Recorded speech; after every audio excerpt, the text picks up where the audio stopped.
Hello. Good afternoon. Welcome to my channel. Today, we are going to experience buckets, or at least bucket endings, in the Stanley Parable Ultra Deluxe. I have played this before, at least the base version. It was the first thing I ever streamed on my YouTube channel. One of my favorite games. I love all the meta humor. And today, without further ado, we will start Ultra Deluxe.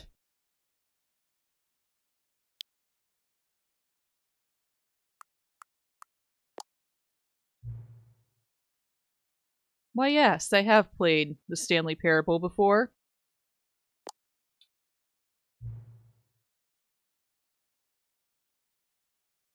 Computer is barely visible.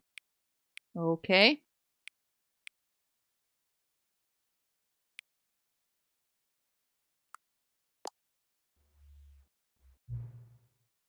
Enter the current time. Okay, my current time? Sure.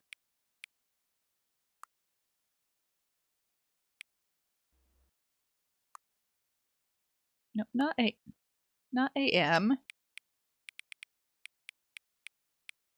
There we go. No. Okay, down we go. Yeah, confirm.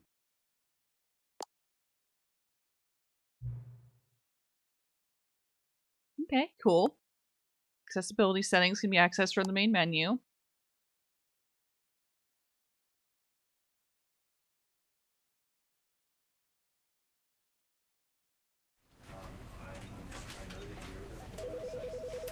Now we can begin the game. The end is never the end is never the end.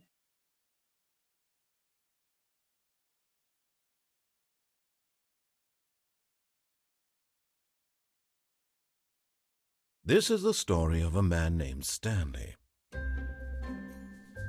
Stanley worked for a company in a big building where he was employee number 427. Employee number 427's job was simple. He sat at his desk in room 427 and he pushed buttons on a keyboard. Orders came to him through a monitor on his desk, telling him what buttons to push, how long to push them, and in what order. This is what employee 427 did every day of every month of every year.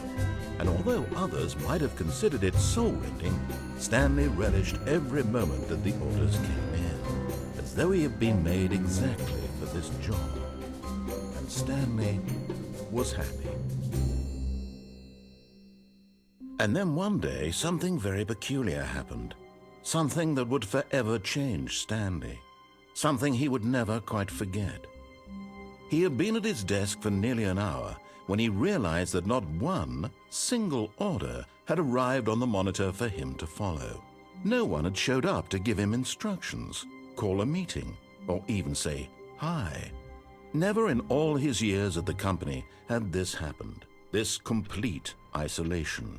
Something was very clearly wrong. Shocked, frozen solid, Stanley found himself unable to move for the longest time.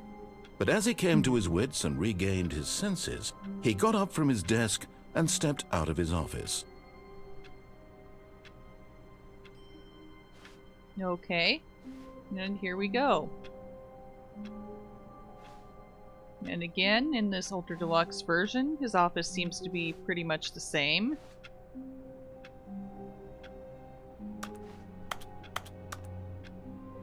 Okay, we'll leave his office. All of his co-workers were gone. What could it mean? Stanley decided to go to the meeting room. Perhaps he had simply missed a memo. I think we might have to play through something that's like a regular ending in the game first before it will offer the special stuff. No matter how hard Stanley looked, he couldn't find a trace of his co-workers. Okay, so we'll just do the ending where you do what he says.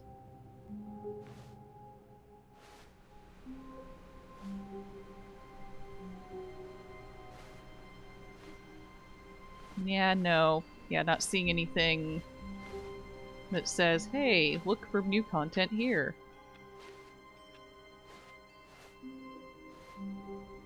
Or at least not yet.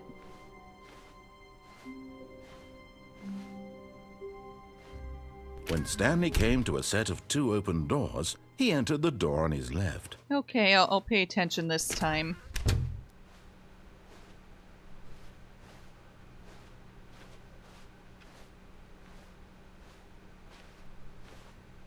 Yet there was not a single person here either. Nope. Feeling a wave of disbelief, Stanley decided to go up to his boss's office, hoping he might find an answer there. Okay, maybe. I guess I'll follow your instructions now. Yeah, these slides are about the same, definitely.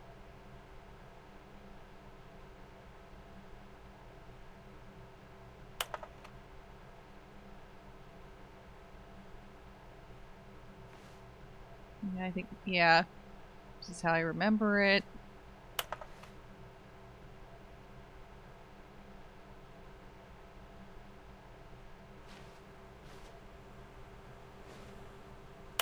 Okay, narrator. I'll do what you say. Yeah, I'll leave that alone for now. Coming to a staircase, Stanley walked upstairs to his boss's office. Okay. Just want to unlock the new stuff. Yeah, I'm pretty sure that Stepping into his manager's office, Stanley was once again stunned to discover not an indication of any human life. Shocked, unraveled, Stanley wondered in disbelief who orchestrated this, what dark secret was being held from him. What he could not have known was that the keypad behind the boss's desk guarded the terrible truth that his boss had been keeping from him, and so the boss had assigned it an extra secret PIN number. 2845. But of course, Stanley couldn't possibly have known this.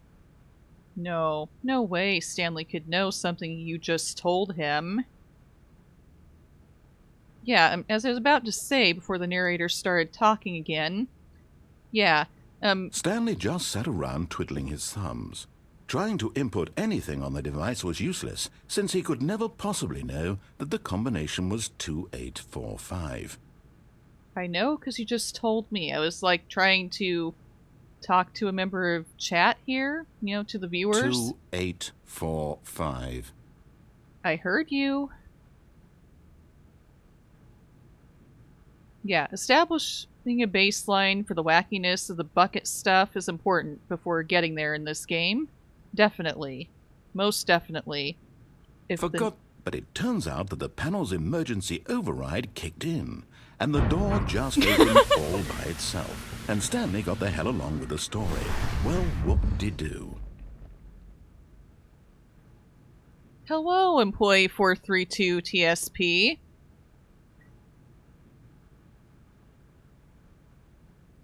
Thank you for being here and for chatting. Yeah, I'm already finding it amusing this time when I'm trying to stream this, and the narrator keeps interrupting me when I'm trying to talk. Apparently he's getting impatient. Okay, narrator, I get it. I'll move along with the story.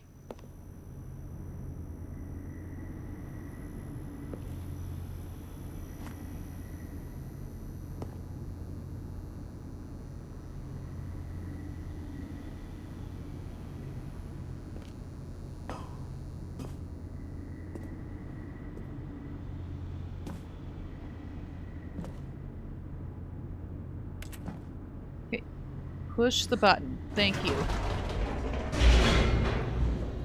Nothing ominous about this, right? Right?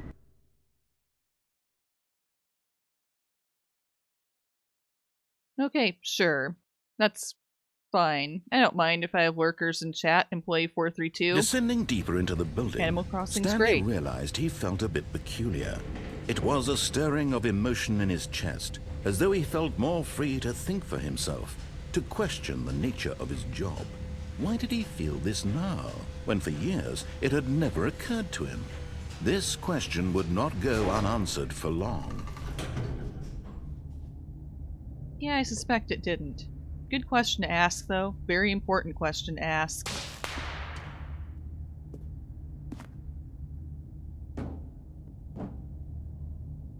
Oh, and by the way, Employee 432, before the narrator interrupts me again, thank you very much for following.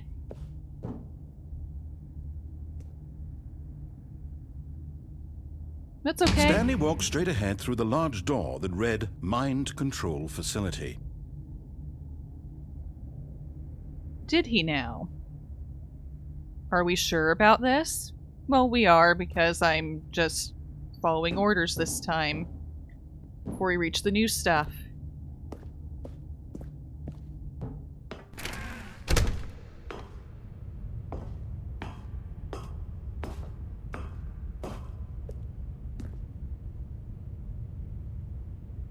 Okay, I'm here.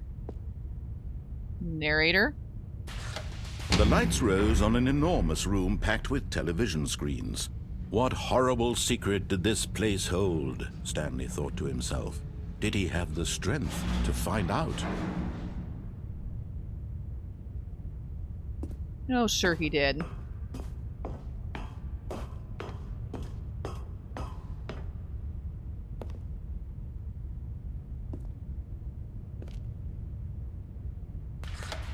Now the monitors jumped to life, their true nature revealed.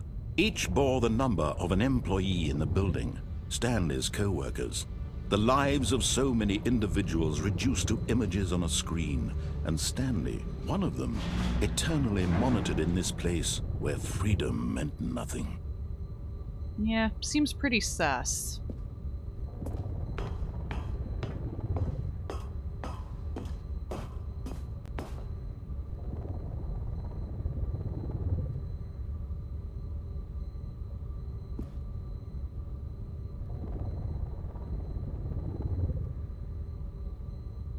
Whatever could this button do? This mind control facility, it was too horrible to believe. It couldn't be true. Had Stanley really been under someone's control all this time? Was this the only reason he was happy with his boring job? That his emotions had been manipulated to accept it blindly? I guess. He seemed pretty happy just pushing buttons for the longest time. No, he refused to believe it. He couldn't accept it. His own life in someone else's control? Never!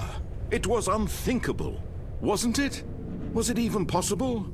Had he truly spent his entire life utterly blind to the world? I don't know. Maybe. But here was the proof. The heart of the operation. Controls labeled with emotions. Happy, or sad, or content. Walking, eating, working.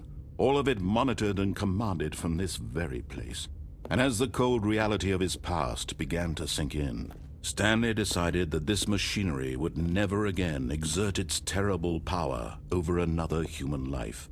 For he would dismantle the controls once and for all.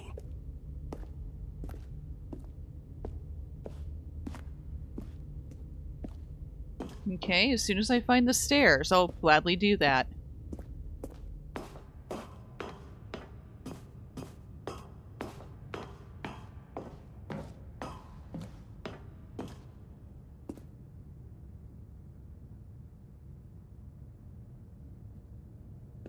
Told me to push the off button, so I will.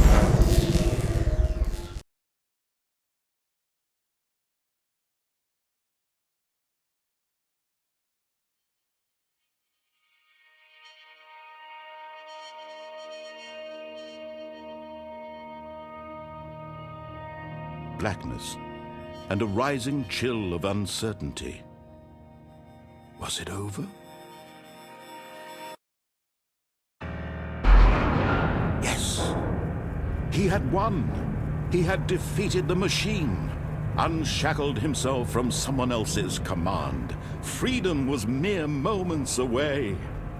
And yet, even as the immense door slowly opened, Stanley reflected on how many puzzles still lay unsolved. Where had his co-workers gone? How had he been freed from the machine's grasp? What other mysteries did this strange building hold? But as sunlight streamed into the chamber, he realized none of this mattered to him, for it was not knowledge or even power that he had been seeking, but happiness. Perhaps his goal had not been to understand, but to let go. No longer would anyone tell him where to go, what to do, or how to feel. Whatever life he lives, it will be his.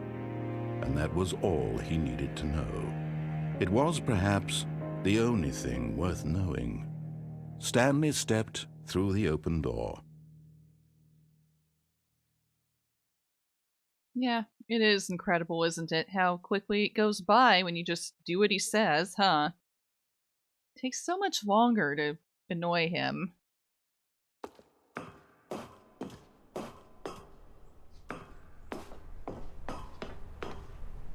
Stanley felt the cool breeze upon his skin, the feeling of liberation, the immense possibility of the new path before him. This was exactly the way, right now, that things were meant to happen. And Stanley was happy. Good. Glad he was happy.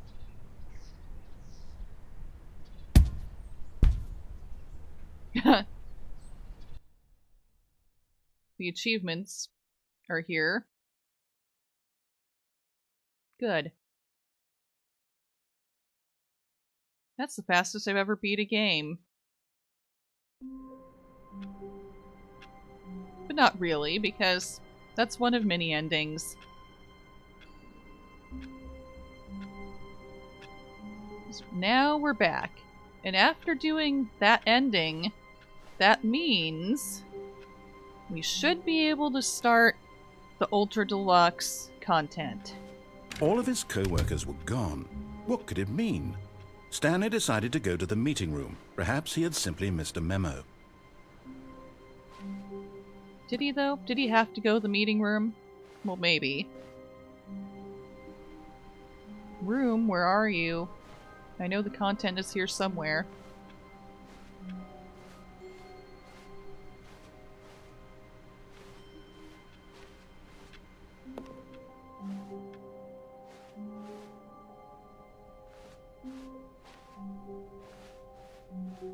Okay, game, what are you going to make me do until I can reach the content? When Stanley came to a set of 2 open doors, he entered the door on his left.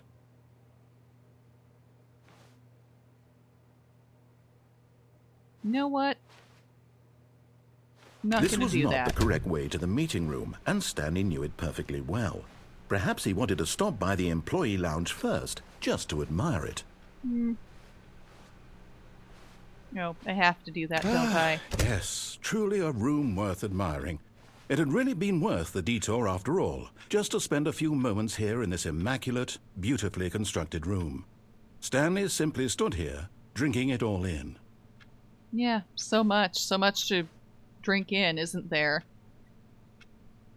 Plain white walls.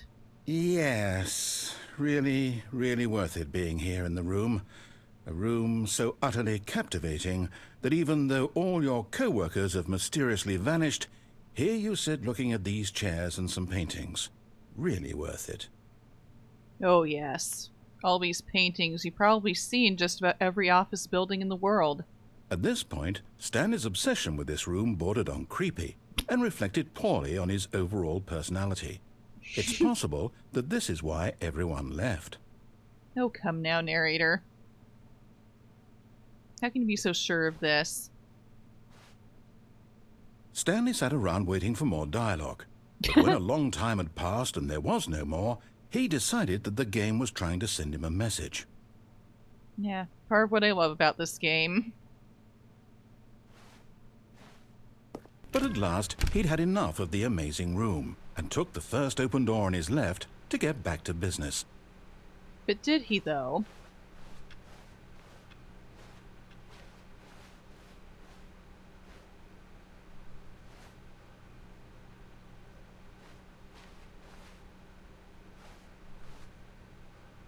Okay, Stanley was so bad at following directions, it's incredible he wasn't fired years ago. Is it? He is pretty good at pushing those buttons.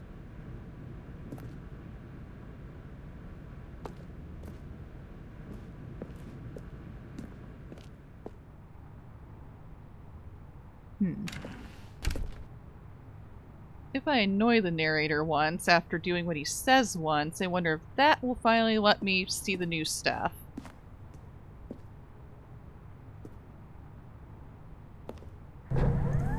Look, Stanley, I think perhaps we've gotten off on the wrong foot here. I'm not your enemy, really, I'm not. I realize that investing your trust in someone else can be difficult, but the fact is that the story has been about nothing but you all this time. There's someone you've been neglecting, Stanley. Someone you've forgotten about.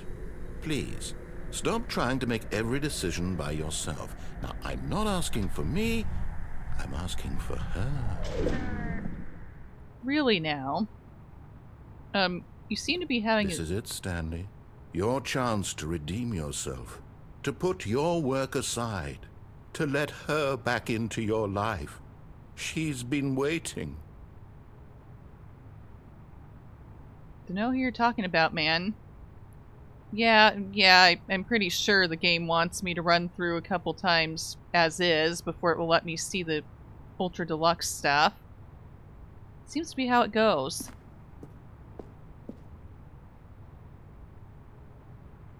Well, fine then, narrator.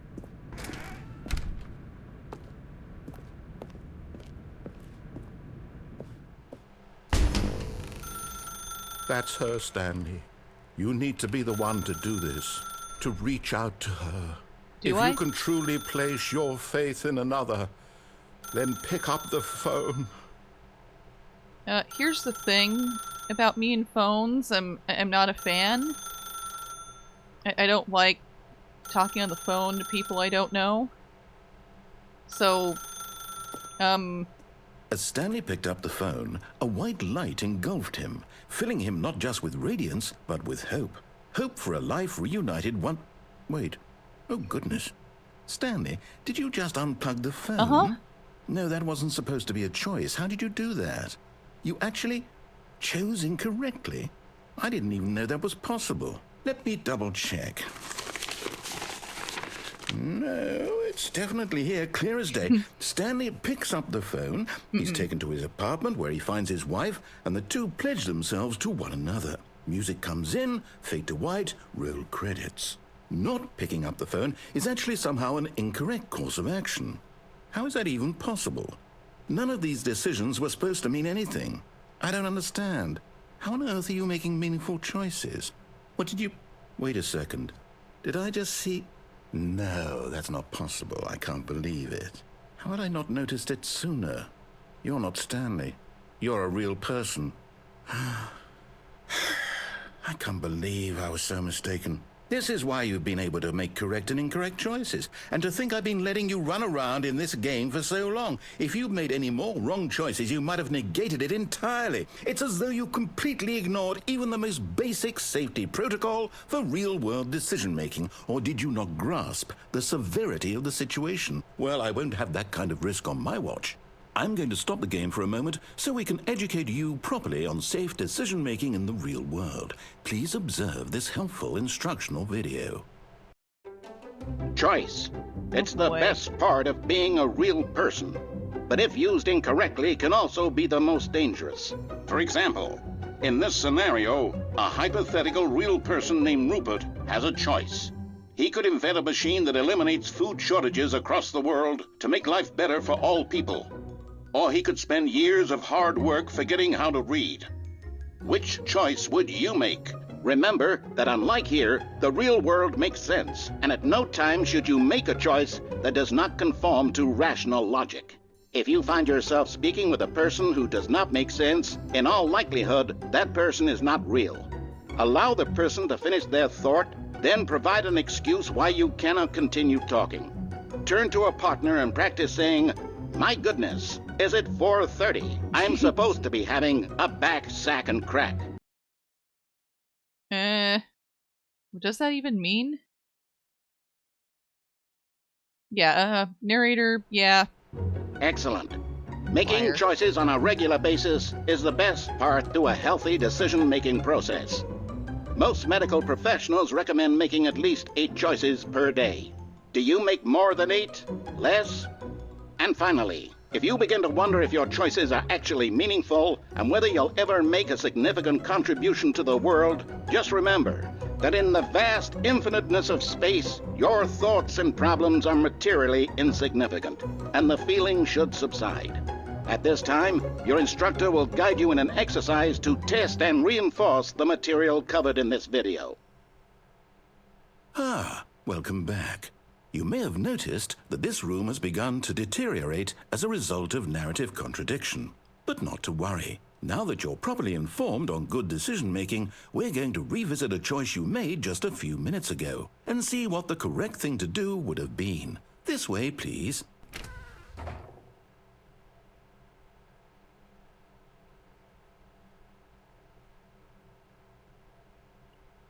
Okay, now we're done with your weird little video. Yeah. Narrator's a liar. Not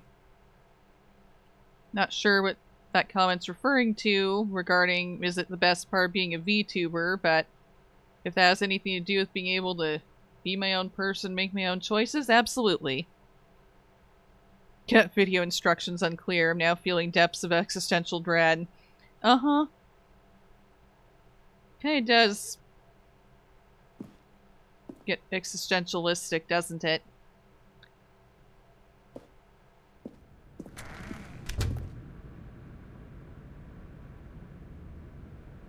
Okay, narrator, are you happy? We're out of the ruined room.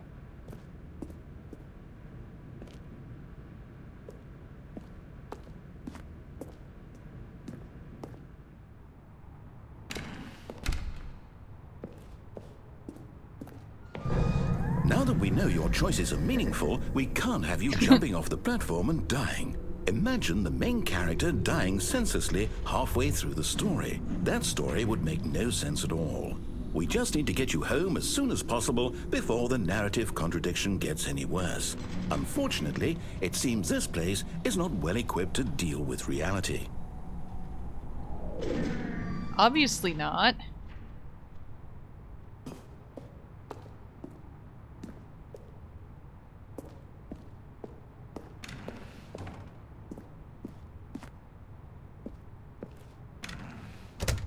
Caution, don't lie. If you're lying right now, stop. I'm not lying. If anything, the narrator's lying. He's not stopping, is he? He's not paying attention to this sign. Shame on him.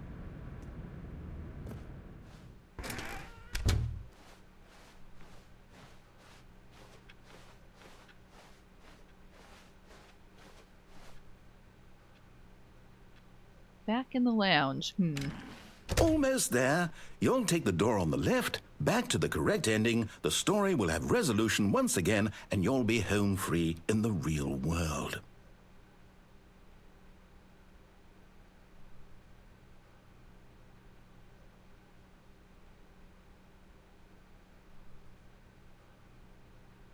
Yep, saying there's stuttering in the feed.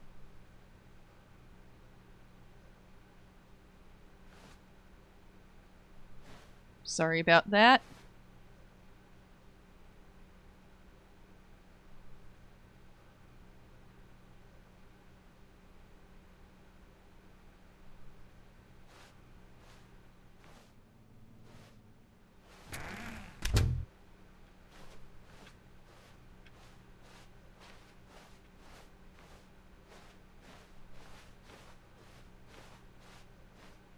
Now remember, all you need to do is behave exactly as Stanley would. That means choosing responsibly and always putting the story first. I'm quite sure you'll be up to the task. Just follow my lead and you'll be fine. All right. Oh, come on. When Stanley came to a set of 2 open doors, he entered the door on his left. Okay, fine.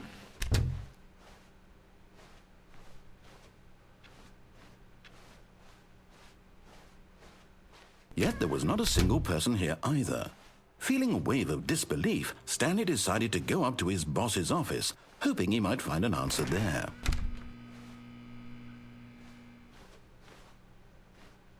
Coming to a staircase, Stanley walked upstairs to his boss's office. You see, you're railroading me now, narrator. I can't even go downstairs anymore.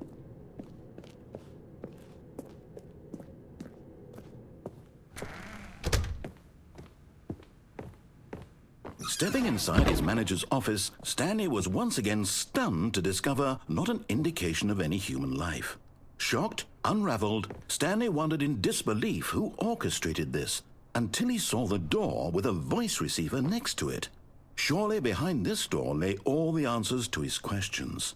And beyond all probability, he knew the passcode. He had seen it on his boss's computer just last week. Nightshark 115.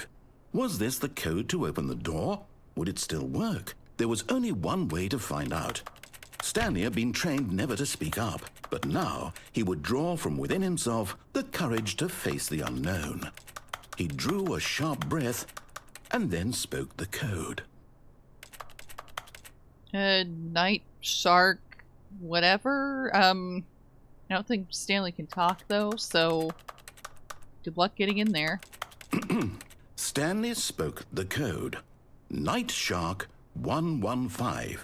He spoke it into the receiver, right there on the wall.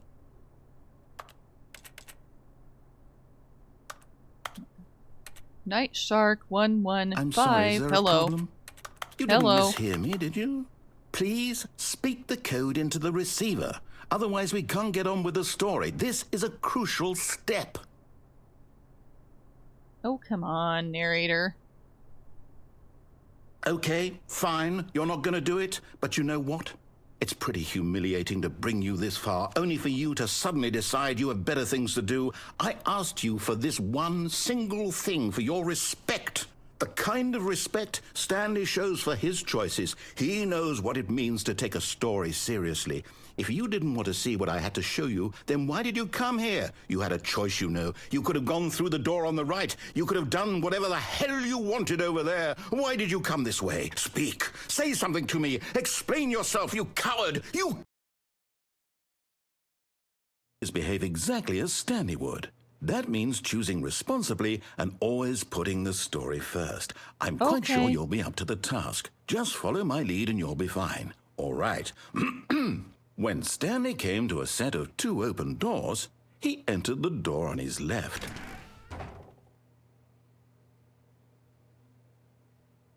No. No! Why did you do that? Quickly, hurry back in the other direction. Perhaps we're not too late. No.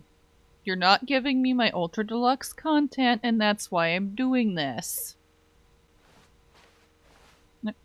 What? There's not even a door anymore.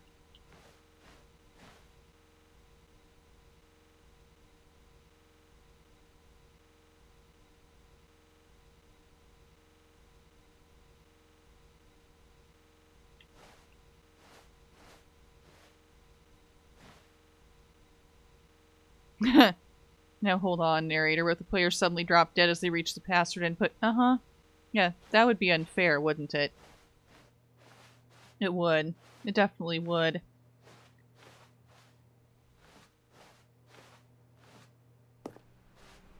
Okay, I have no choice. He's making me go this way. Oh, it's ruined. I can't believe, after everything we talked about, that my story, you've destroyed my work. Why? For what? What did you get out of that? What did you think was so special about seeing the game undone, left here like so much garbage? It's worthless now. And what am I supposed to do? Even if there were a way to continue, would it be worth it? To know that my story is now incorrect? How can I go back to that? I can't erase that knowledge. I'll have to live with it forever, reliving its impossibility forever. I couldn't live that way. Is it better to shut the game down entirely? To willingly destroy all of my work? I don't know. What's the answer? What do I do? What do I do? What do I... No, I have to. I have to shut the game down. I have to. I have to. Okay, if you insist.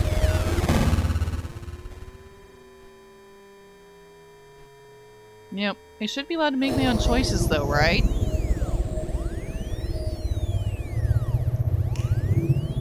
Oh, I'm here. I'm still here. Here in this pile of rubbish. With you. You, who thought you were so clever. Now look where we are.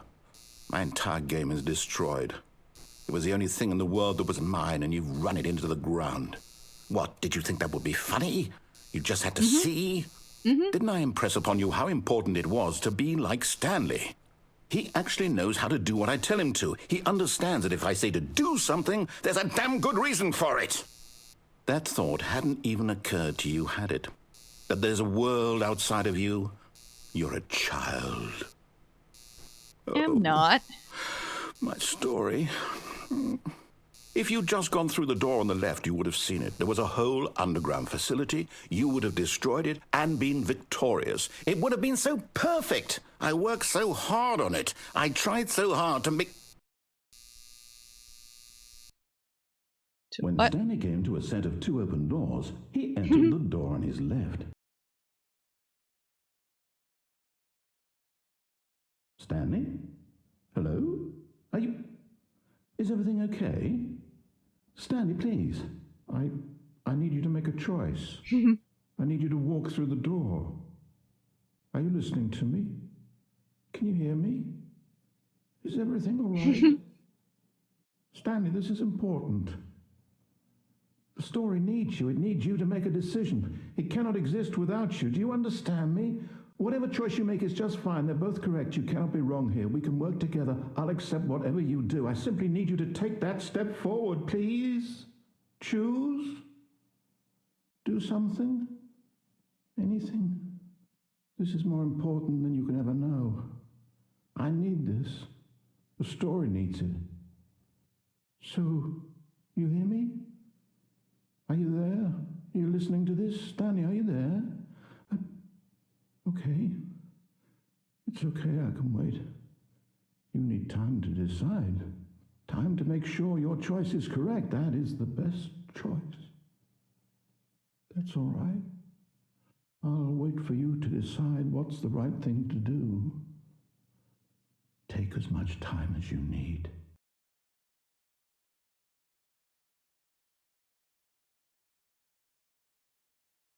Okay, I don't think he was gonna make a choice there. It seemed like we were split up from him. He just would have stood there. Forever, maybe. Okay, now can we do the new stuff? All of his co-workers were gone. What could it mean? Stanley decided to go to the meeting room. Perhaps he had simply missed a memo.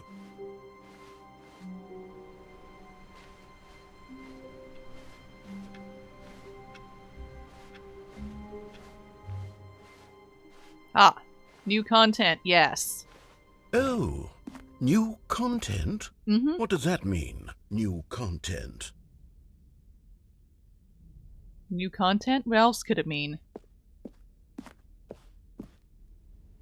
Oh boy.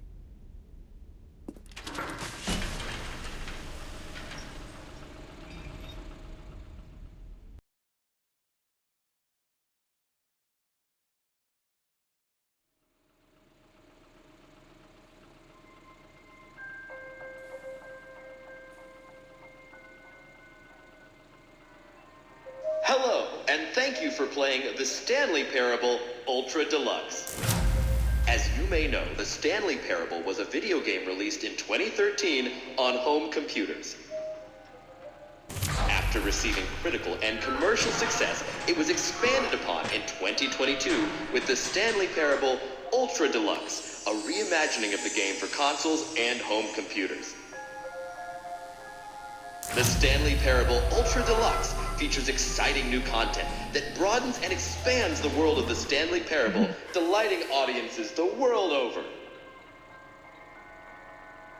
Please, step inside and see what thrilling new adventures await in The Stanley Parable, Ultra Deluxe. Oh, well, this sounds delightful. I'm very excited to see the thrilling new Ultra Deluxe content. Me too, narrator, me too. Doesn't look very deluxe or ultra, though, to me. Okay, so far it's an elevator. Nothing special yet, but I'm sure it's just the beginning of a mesmerizing adventure. Maybe. Is it broken? What's going on here?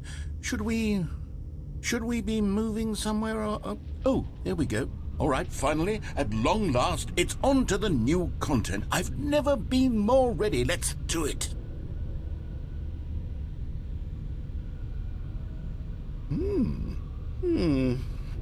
I have to say, initial impressions of Stanley Parable Ultra Deluxe, mostly tedious. It's as if the... Oh, okay. Let's see the content. Give me the content, Stanley. Only if there's some to give.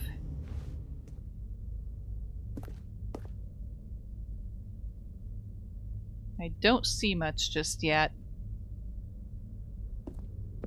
All right, let's see. It's the jump circle.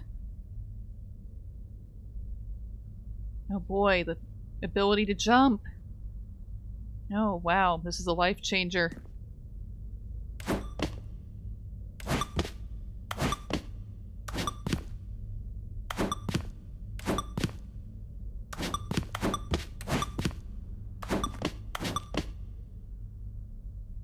Yeah, no, shouldn't get greedy with those jumps.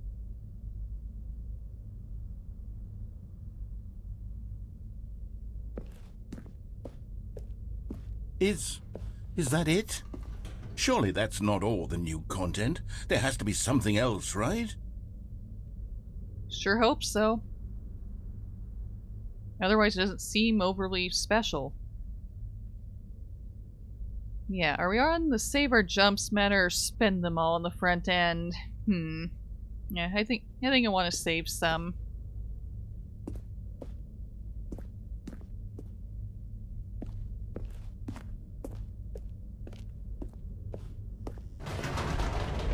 Goodness, another elevator. Stanley, I have to say, initial impressions of this game are not positive. It's just elevators and jumping. Is this what passes for exciting new content? If this is new content, then I could just read you the whole dictionary. There's 20 hours of new content right there. Hell, I could counter 30 trillion. You could put that on the box. The Stanley Parable Ultra Deluxe, now with over 1,000 hours of new content. And if... Oh, wait. There's more. Very good. Yes. I knew there had to be something else. Let's see it. I'm ready for whatever it is. Me too.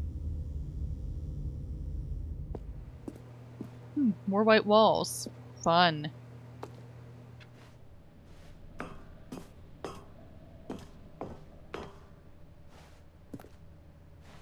That's it? Oh, you've got to be kidding me. You see, Stanley? This is what happens when greedy video game developers with no respect for their fan base rush a cheap expansion to market for no reason other than to make an easy dollar. And don't get me started on the level of craftsmanship that's gone into it. In fact, I'm looking right now at the game's achievements, and it's hard to believe one of them actually says, "Test achievement, please ignore." What quality assurance department signed off on this? It's my fault, Stanley. I built up too much anticipation around the new content, I'm afraid. It could never have lived up to such expectations. If you're still with me, why don't we just reset the game, and we'll try to get back to what the Stanley Parable is really about. No frills, no gimmicks. Just you and me having a great time together like always. What do you say, friend? Sure, why not, I guess? Kind of underwhelming, though.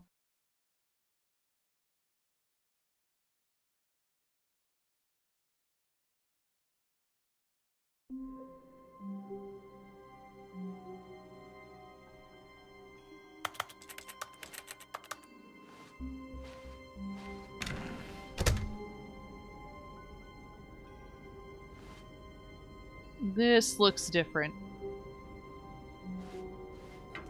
Psst! Stanley! Come over here!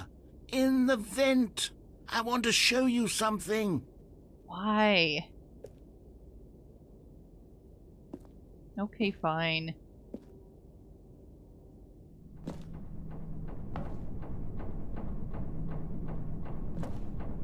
Has someone been living in here? Yep, no frills, no gimmicks. Maybe a bucket? Yeah, a bucket should be happening at some point. Just takes a while. Okay, you remember how cheap and unsatisfying the new Ultra Deluxe content turned out to be? Well, it got me thinking about the past, and how much better the Stanley Parable used to be. So I made something special and tucked it away here where the game's developers won't find it. Just our little secret. Take a look. Oh, it looks nice.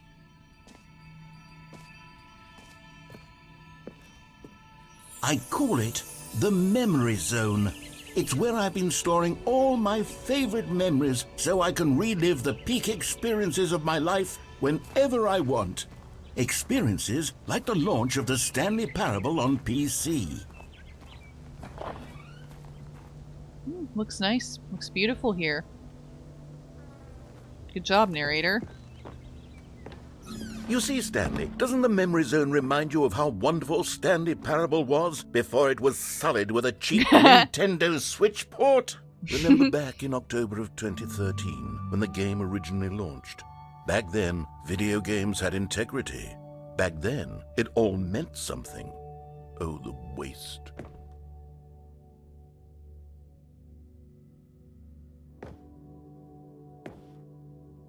Don't forget the Stanley Parable. How could I? Nice view of the memory zone. Which wasn't a thing in the original.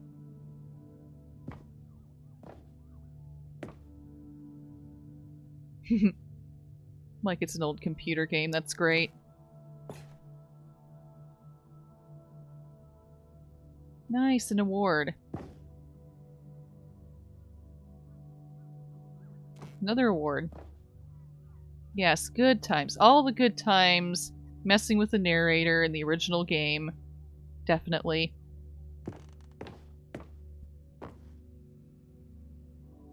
But I wonder, does he remember this fondly? Is this just for me? Because it seems like it annoys him every time I go against his instructions.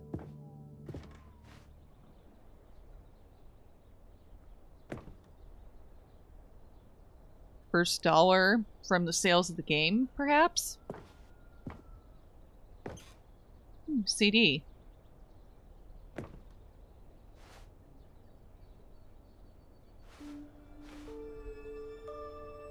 It's achievable. It's impossible to get this achievement. Go outside. Don't play for 5 years. You know, I actually have gotten that achievement on my original copy of the original game on my computer.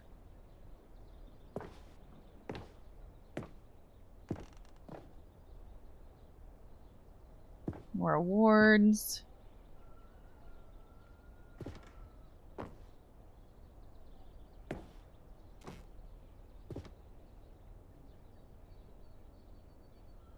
Stanley Parable deals tough choices. Does it now?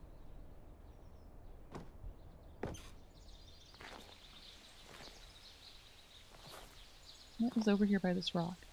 Oh, loving memory of little Stanley.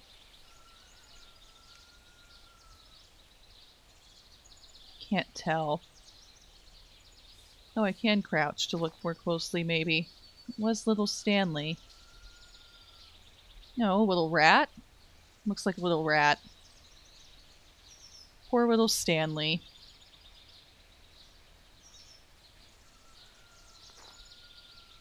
Did I go outside in that time? In real life, yes. But as far as the game is concerned, absolutely not. Outside, what is outside? What is grass? How does one touch it?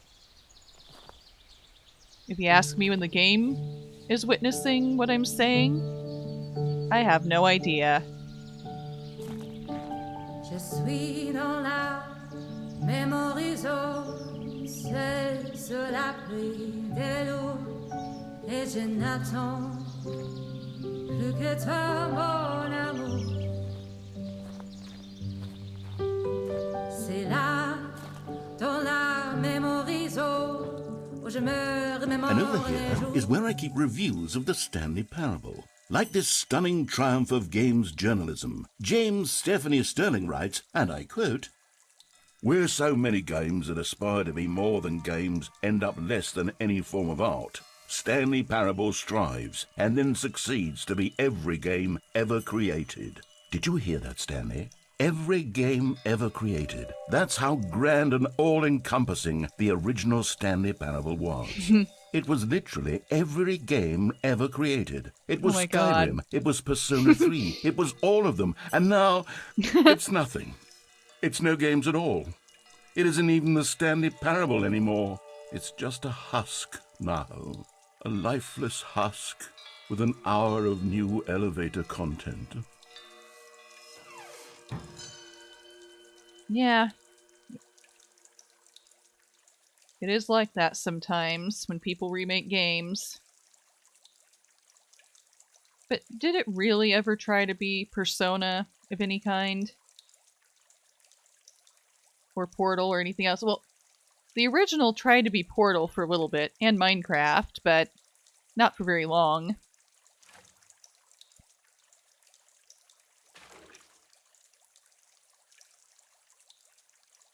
Why is this full of water?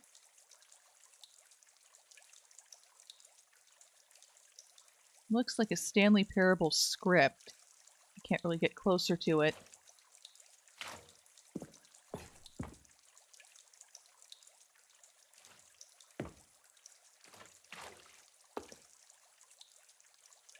"10 out of 10. Don't read any reviews except this one." Kind of hard to read that. I don't think it'll let me.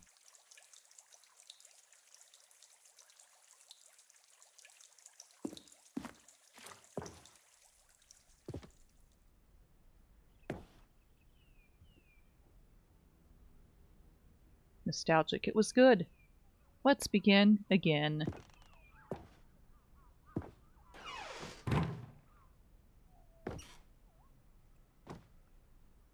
Maintenance. I can't get in here? Why? No? Okay. Why can't I get in there? Probably because the narrator doesn't want me to. Person of the Year. It's probably supposed to be Stanley, huh? That's blurry. More scripts. I Hate Mondays mug. Figurines. Lovely. Blueprints?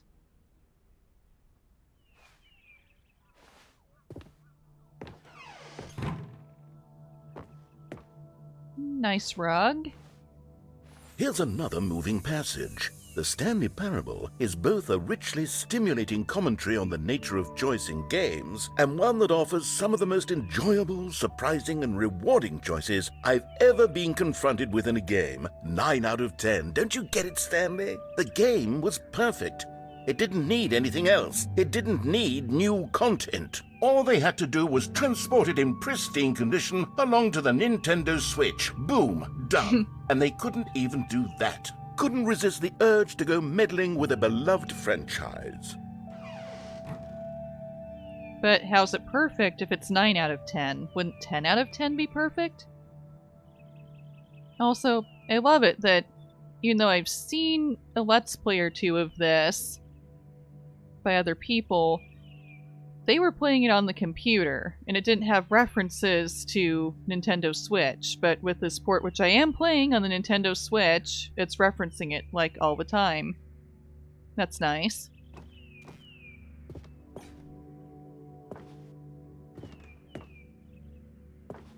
Ooh, carpet textures.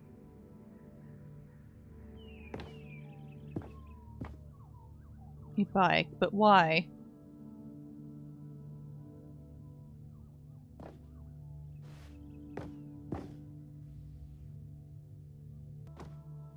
Memories. Is that the remaining jumps I have left?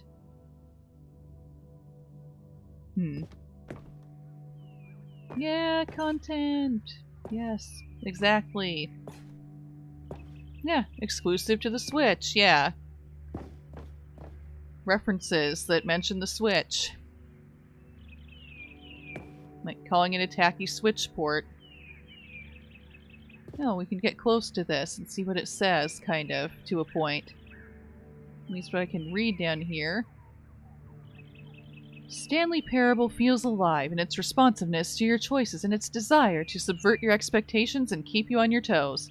Think of the Stanley Parable as a sort of video game analog for Charlie Kaufman and Spike Jonze's brilliant film adaptation, which gently mocked the ways in which so many films manipulate audiences with formulaic plot twists and situations in which characters learn huge life lessons, while simultaneously moving me with its formulaic plot twists and situations in which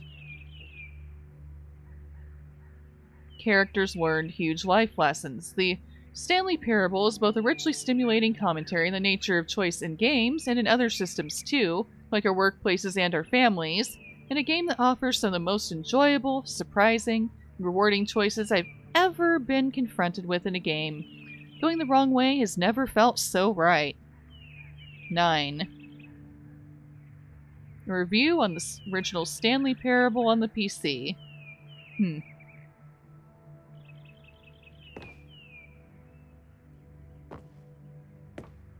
Nice review. I understand why he has it framed.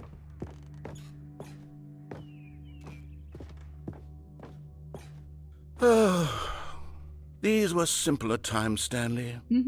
But I wouldn't give to go back, to have it all over again. Yeah, I know, right? It was only 5 minutes ago when I was annoying the crap out of you, right? Good times, good times.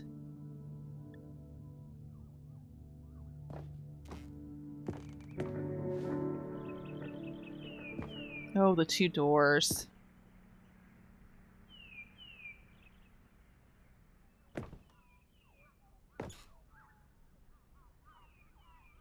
Now will you let me go down here? Yes, Wait. you will. Hang on. I don't recall this part of the memory zone before. It's the maintenance What's room. this? What's down here?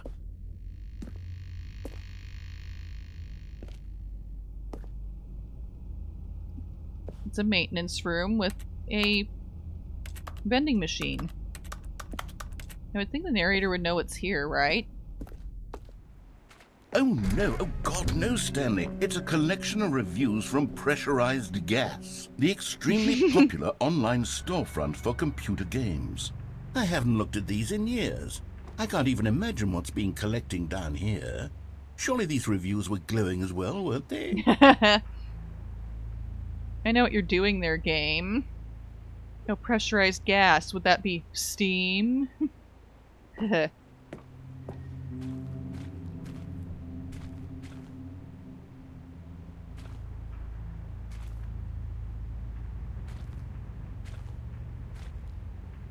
Yeah, so many reviews he wants to hide.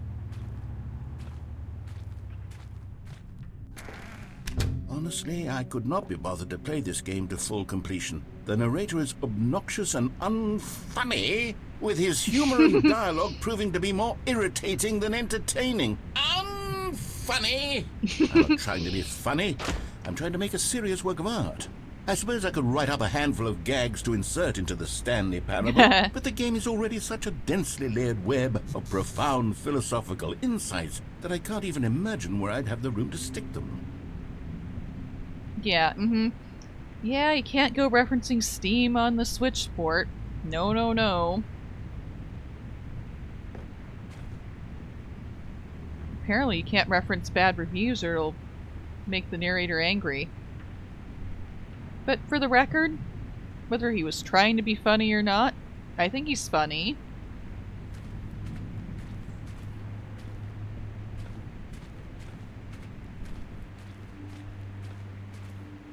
What other secrets is he hiding?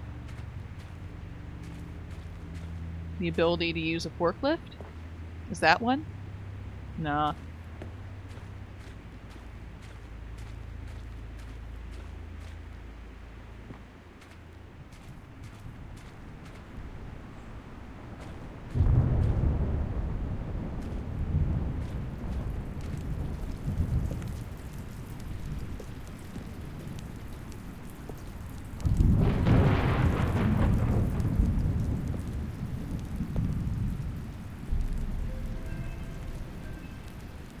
Narrator, how's there this, like, weird, rainy world underneath that memory zone building? Full of these bad reviews. Yeah, no, Stanley is not forklift certified. I'm fairly certain he's not. Okay, let's see what this one says. While the idea for the game is good, for someone who prefers non-linear games, this preachiness gets annoying fast. Preachy? Stanley? I'm not preachy, am I? You can tell me if I'm preachy. Honestly, you can. Oh, goodness. This is actually quite shocking for me. Well, to be honest, I had always thought of the game's dialogue as being rather terse to begin with. You can't know how much fluff I cut from the game to get it to feel as light and airy as it... Well, I always thought it did. But maybe it wasn't. Oh dear. What an awful memory to have to hold on to. These black marks on my otherwise unimpeachable track record. I feel like a failure. Like I let these people down. Perhaps the Stanley Parable isn't quite as sterling as I always remembered. Nah, you're good, narrator. I really don't think he's brief or to the point, though. That's kind of part of what I like about this game. All the kind of funny things he says. I don't think he's preachy.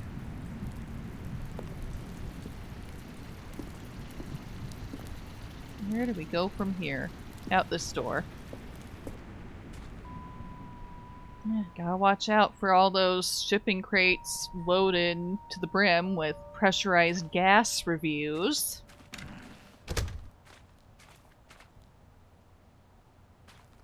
Still not certified.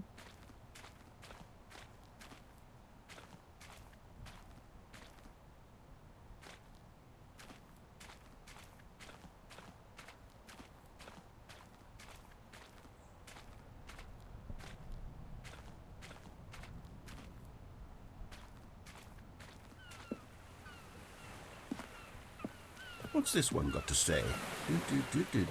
You constantly have to stop doing anything so the narrator can catch up with his long-winded explanations of what's happening. I wish there was a skip button. A skip button? Well, yes. Yes, I think we can do that. If I'm truly too preachy, then maybe letting you skip ahead for just a moment, surely it couldn't hurt. Not if it means we can strike these negative reviews from the record. Only positive reviews of the Stanley Parable. That's my motto today, and it's always been my motto.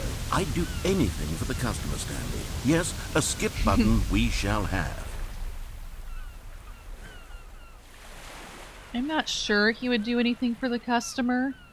Or anything for Stanley, for that matter. He seems pretty focused on the story going how he wants it, doesn't he?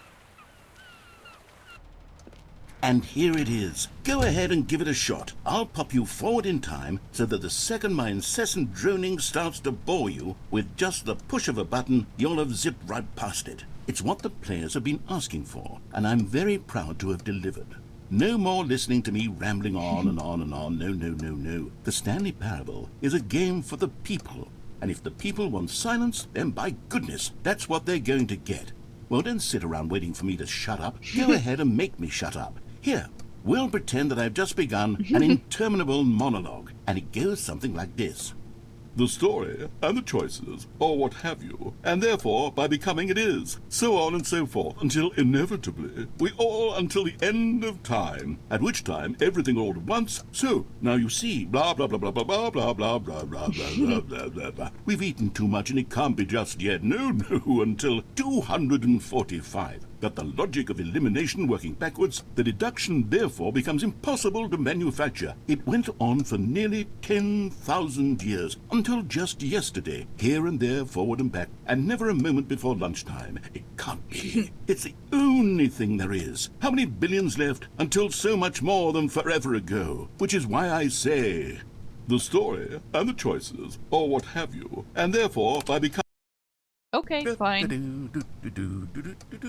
Oh, you're back, you see. You were only frozen in time for a few minutes, but it was plenty of time for me to deliver a long, rambling monologue full of unnecessary verbal flourishes and lengthy ruminations on the nature of choice in video games. Of course, I happen to believe it was perhaps one of my more profound such ruminations. Not that, of course, you need a description of it, but if I had to describe it, I'd say it was perhaps less of a rumination and more of a treatise.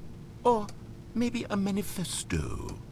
Look, I'll outline it for you very briefly, and you can tell me what you think. Okay, so my theory is that any choice you've ever made is simply a series of choices made by the person who you are, or were, or will be at the time of having made said choice.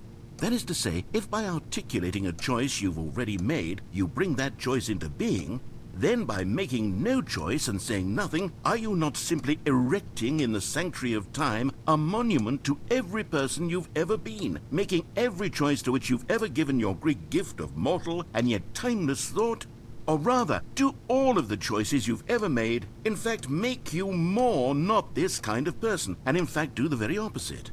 You see, it could in fact be both of these things at once, that you are both making choices and not making choices, and that they are both affecting you and not affecting you at the same time by virtue of the fact that you both are and are not making them. Okay, at first I was leaning towards manifesto, but now I'm going to circle around and slap the treatise label on this one. I think it has much more of a treatise vibe to it. But wouldn't you say that manifesto just has a much grander sort of tone? It has a mouthfeel. Well there, sport. You really did catch me rambling on a bit, didn't you? But that's the power of the button. The minute I start to go off on a thoughtless display of self-absorption, it's right at your fingertips to go poof, and it's all over. I can't wait to see what Cookie 9 will say about this, and whether they'll edit the rating of their pressurized gas review, or at least change some of the wording, perhaps. To be honest, I don't even know if one can change their review in the first place. I guess I should become better educated on how exactly pressurized gas works. Perhaps that would have been a smart thing to check on before I went on about this whole exercise of making the skip button. Although I have to imagine that after seeing this exciting new technology at work, surely whoever it is who runs pressurized gas will instantly run out and implement a new feature to make it possible to edit one's review merely because of this very situation. Yes, I think that's quite likely. Or perhaps they'll simply grant this particular user the ability to change their review so that the feature is not widely abused. Look, Okay, welcome back, Stanley. Now, I should say that the amount of time the button has been skipping through is becoming longer and longer. That last one was, well, I want to say maybe 30, 45 minutes? It's not unendurable by any means, but well, there's really only so much I can ramble on to myself about. I know, it's shocking, isn't it? But at any rate, I do suggest that we not press the button again. I think the skip button has been aptly demonstrated, and we can say goodbye to it and just... Wait, how do we get out of here? Where did the door go?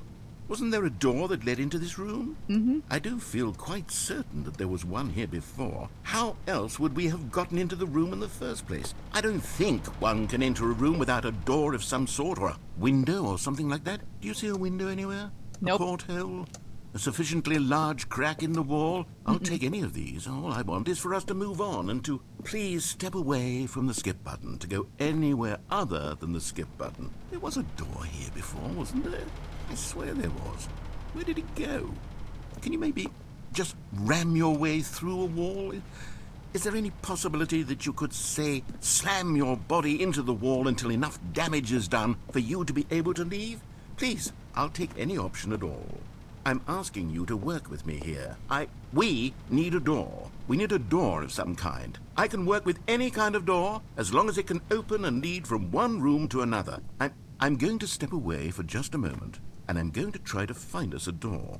I don't know how exactly to remove a door and place it in a different wall, but I will find a way, I promise. You just need to not do anything. Don't press the skip button. Please, please, please do not press the skip button. Just wait here for me, and don't press the skip button. Got it? Yes, good. I'll be right back. He said no, but we can't get out of here, so... Well, just left and... Button. Stanley! Stanley, please don't push the button again. It's been 12 hours. You've just been frozen there. I don't know why the skips are getting longer, but they're really, truly getting longer, and my God, there's no way out of the room. Stanley, the door is gone. It's completely gone. I've looked at it from every angle. I've checked every one of those walls 1,000 times, and there's no door, Stanley. There's no door. There's just you and the button, and if you keep pressing it, I have no idea what will happen. I have no idea how long I'll be made to sit here, and more than anything else, I don't know how to stop you from pressing the button again. I can't control anything in this room, Stanley. I can't touch it, and I have to believe, I have to know that sooner or later, no matter how much I plead with you, you're going to press the button again. Why would you? I've been thinking, and I don't know what I can do to convince you otherwise. Oh, my God. And it's all because of those reviews. Those reviews that I couldn't get out of my head. I just couldn't ignore the negative feedback. Why was it so important for me to fix the problem? Why did Cookie Nine's opinion matter so much to me? I've never even met Cookie Nine. I have no idea who they are. What would it ever really matter? But here I am. I'm fixating on every tiny negative thing that anyone ever says about me. The merest mention of one of my imperfections, and I become as impetulant as a child. Wild and impulsive. I can't help myself. I can't stop myself from lashing out with a vengeful fury to alter and to change and to break anything unbroken, if only it pleases this one person who made a single negative comment. What does such an impulse serve? For whose benefit is this? And here I am now, stuck in a room, waiting for you to press this button, and to become frozen in time, knowing that you're going to do it, and that I'm going to be stuck all alone, and that I had the power to prevent it all from happening, if only I'd held my tongue. It's all out of my control now. Just you. Just your decision as to exactly when you're going to make me suffer, to leave me all alone. Surely you will. I don't doubt it. Surely you'll press that button again, leaving me here. And surely you'll put your own desire to see what's next ahead of my need for company, for companionship. Surely you'll not be moved by my howls of fitful anxiety, that you sit with me and just stay here. Oh, no, I know you too well. You'll be leaving me. Oh, my God. And it's all because of those reviews that I couldn't get out of my head. I just couldn't ignore the negative feedback. Why was it so important for me to fix the problem? Why did Cookie Nine's opinion matter? Oh, Stanley, you're back. You're back. Oh, my goodness. I have someone to talk to again. Stanley, I think it's been a week. Or 2 weeks. I've been sitting here all that time. Just sitting here. Not a single person to speak with. And you'd think that that's just how it's always been, right? Me talking and you saying nothing. Would you think that it's exactly the same as always? Doesn't that feel like what we've already been doing? Me just talking? But it isn't, Stanley. It isn't the same at all. It isn't even close. Because I know you can't hear me once you push that button. That's what I'm realizing now, Stanley. I'm realizing that I needed to know that someone was listening. I needed there to be a vessel through which my words were moving. It was the vessel I needed, Stanley. Not the outcomes, not the story. None of that matters anymore. I'll give it all up. I'll give up every branching path. I'll burn my story to the ground. One single thing I need, and God, I can see now that I need it more than anything, is to know that someone else is taking it in. These words that I'm saying, I need to know you can hear me. Because maybe, Stanley, maybe, if you can hear me, then maybe it means I'm real. Maybe. Are you, though? Oh, hello. It's you. You're here again. Welcome. I have had time to think about you and about us and about everything we've been through. I've had so much time, I stopped keeping track after a year. Have you ever sat down in one place and not moved for one entire year? No. Let me describe it for you. To begin with, there is only regret. There is only the turning wheel of missed opportunities. I felt nothing at all but regret for the longest time, Stanley. Days, months. I lost it all in a blur of the deepest longing to undo the past. And when that feeling had begun to subside, What took its place is what I can only describe as the collapse of every moment I have ever experienced my entire life. All of them collapsed down into a single instant. In that instant, I could see myself clearly, calmly, with a collected heart. It was an impossibly rich wellspring of both delight and disgust simultaneously. I was consumed by it. I could do nothing but wallow in it for what felt like an eternity, for what I now know was far less. You see, it was a revelation for me. It was unlike anything I had ever known. It was a space without consequence, without action or outcome. It was divorced entirely from the question of free will that you and I have squabbled over for so long. There could be no one ending, no singular outcome of events, not if all events existed in the same moment, and I felt freed. I felt unburdened by the need to manifest a particular outcome into being. I saw that I could allow myself to exist along all timelines, and that each of them was simply a strand in the web of my being. It was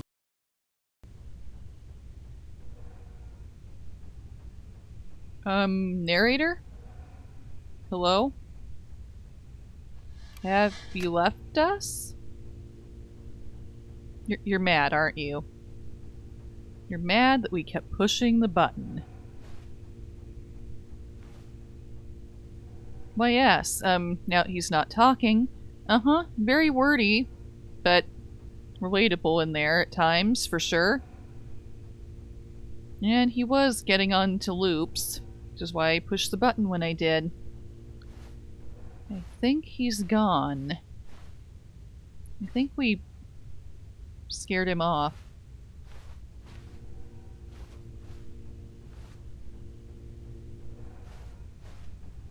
Seems we're just alone in here. Us and the button.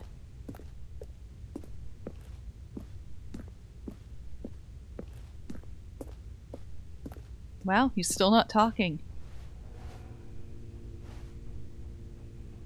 Okay, he's not here to say no. I mean, if he was here to say no, I'd push it anyway, so here we go.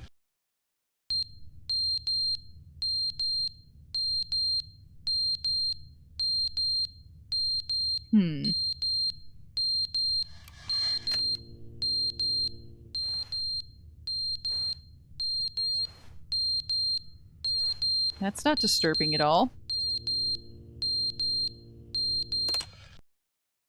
But they didn't understand the game was never meant to be funny. It was meant to have a point. It was meant to speak to the human condition. But where are the jokes? Where are the jokes? They bemoaned, they screamed, they gnashed their teeth and said, entertain us. It wasn't enough. They had to leave a pathetic little thumbs-down review and make all of their pitiful demands. But then, he's talking too much, they said. First, he didn't entertain us, now he won't shut up. It's the inconsistency, it's the lack of accountability. It's the unwillingness to examine with an uncompromising heart the words that they are speaking into the world. As though there were no consequences for a lack of cohesion in one's assessment of others. But of course, absolutely anyone can leave a review. So here's what we get. We get these demands that seek everything and are accountable to nothing. We get a world where someone will say, oh, there should be a skip button. You should be able to freeze Stanley in place while the narrator sits there forever and ever. We want all of this in the new Stanley Parable. We demand it. And then, because it was said, because it was spoken, now it simply has to happen.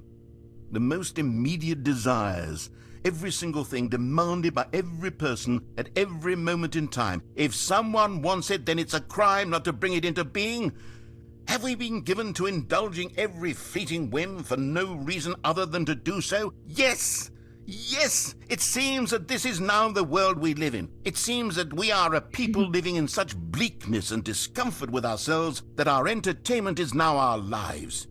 It has come to represent us. It absolutely must speak to who we are as people, because otherwise, without our entertainment, we have nothing. Without it.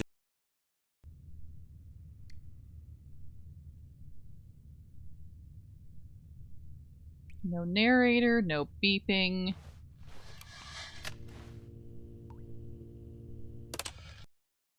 The end is never the end, is never the end, is never the end, is never the end, is never the end, is never the end, is never the end, is never the end, is never the end, is never the end, is never I think he's unraveling. What do you think?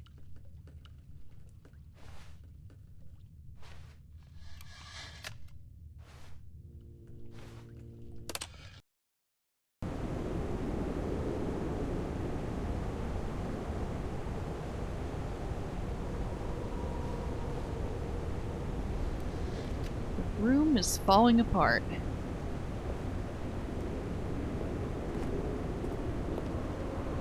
There's still no door. Still no way out.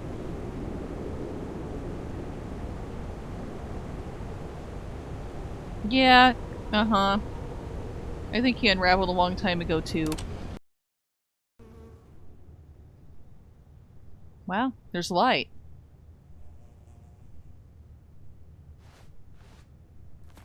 He can't climb, so we still can't get out of here. Button it is.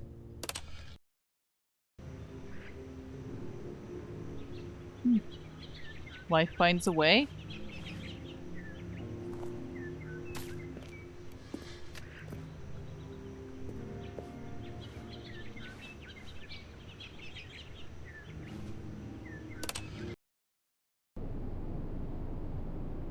Why are we back to this? This is creepy.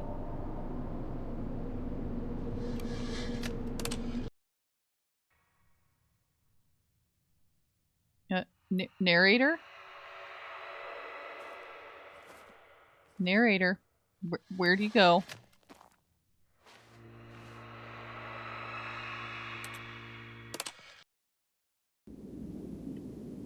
Uh-oh. Now it's knocked over and we can't push it anymore, can we? Nope. Oh, we can get out now.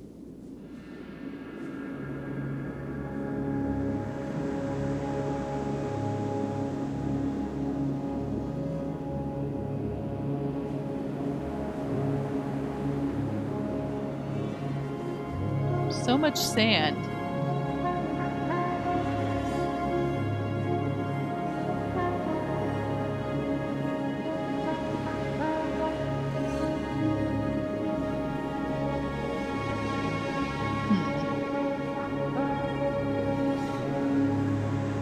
He's not here to tell us what to do or where to go. Guess that means we can do whatever we want, but I don't know how to tell where anything is here.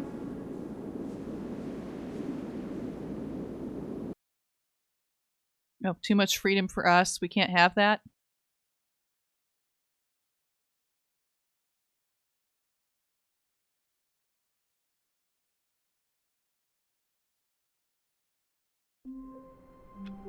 Nope, we're right back here. All of his co-workers were gone.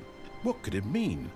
Stanley decided to go to the meeting room. Perhaps he had simply missed a memo.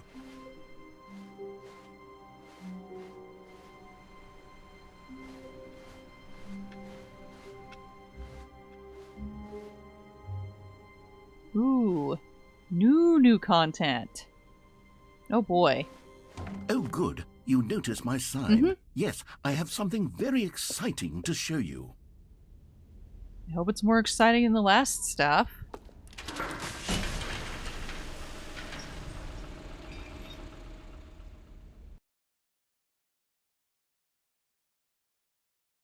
Yeah, ooh, shiny.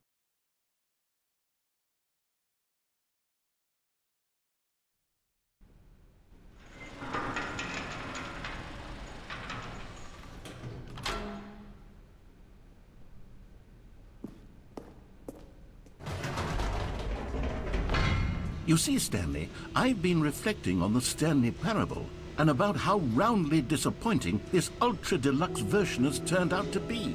The original Stanley Parable was a landmark, and any new content for it should live up to that legacy. So forget this ultra deluxe nonsense. I say we take it one step even further. Which is why I'm very proud to announce for the first time ever, the Stanley Parable 2. Oh boy.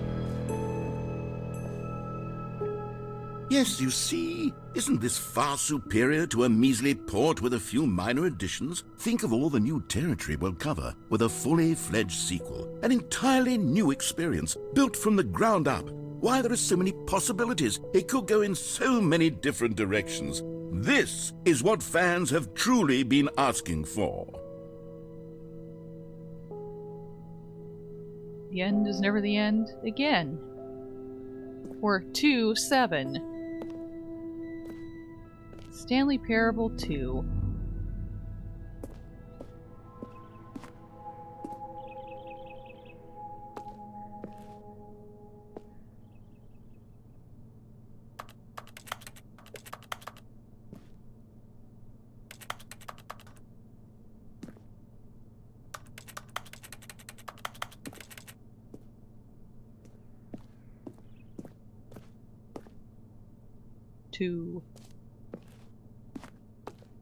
Ooh, an investor showcase. Exciting. Calling it the Stanley Parable 2 is just so much catchier than Ultra Deluxe, don't you think? Ultra Deluxe? What does it even mean? But the Stanley Parable 2, now that's an artistic statement right there. It's future-oriented. It screams progress and innovation and long-term franchising potential. Yeah, totally. I agree, narrator. This must be what he was up to when things were all quiet in the button room. He's pretty busy. He really outdid himself here.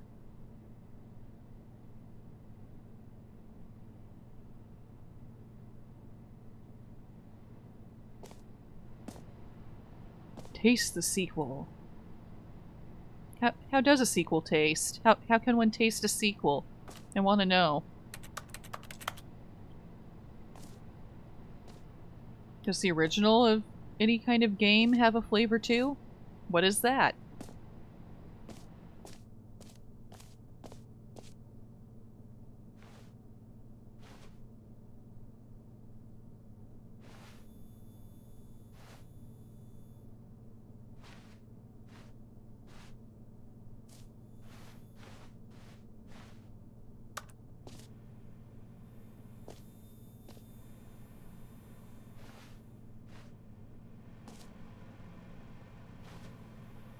That's rude to totally rope that area off.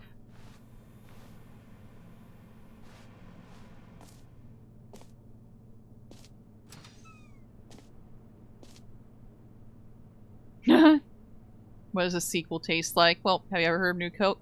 Yeah, it tastes like that.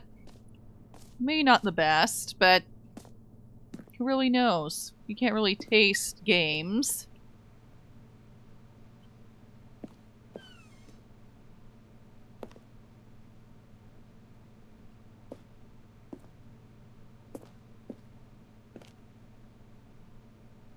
So much red. So many twos.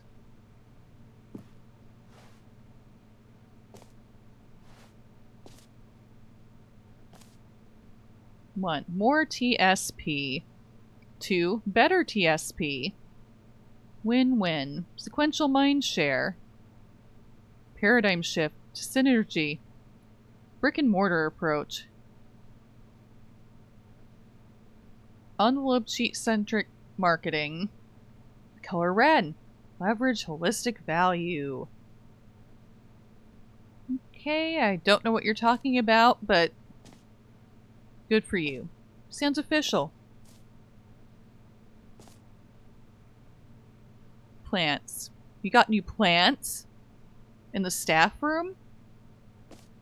Or no, the lounge. The employee lounge. That's the room that kind of is lame, as is. You finally updated it? Is it more than just white walls and a sad couch? I hope so.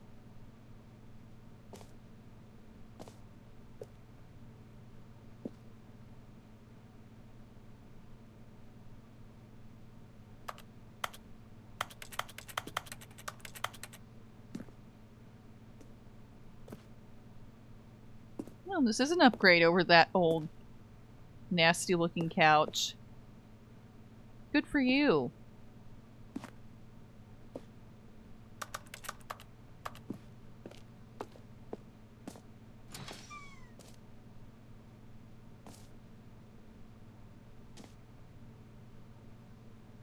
What? There's another Stanley now? Is that what this means? He has a clone?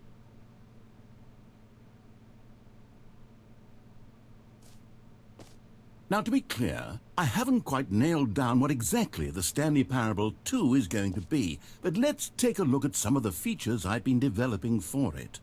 I figure that if I can loosely organize a handful of interesting concepts, that surely the game will sort of naturally spring up around them. It'll all work itself out. Game development is much more of a fuzzy magic than anything scientific or logical, really. Meeting plan.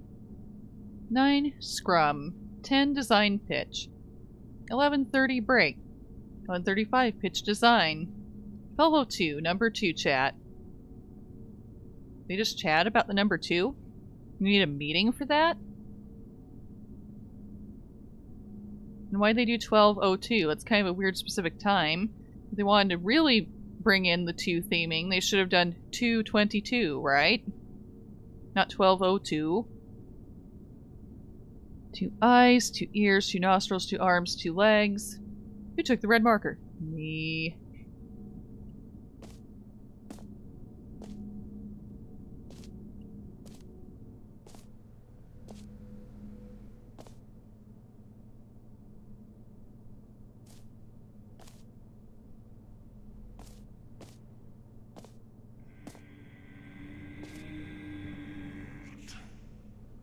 What? I thought I heard something there for a minute. Sequels are good. Portal 2, Half-Life 2, Batman Arkham Asylum 2, City, Divinity Original Sin 2, Doom 2, Aladdin 2, Return of Jafar, Dark Souls 2. From the mind that brought you Kissa, we get chat 2. Yeah, exactly. Definitely. Yeah, in my Drink More Glorp stream, which I did on my YouTube channel, I had a second player that I called Kissa. I don't know. Do we have a chat too? Pretty sure we have the same chat. How would chat be bigger and better as chat 2? I don't know. I'm not totally sure. Well, sequels can be good. Not necessarily better than the original, but at least okay. So many 2s. So many 2s!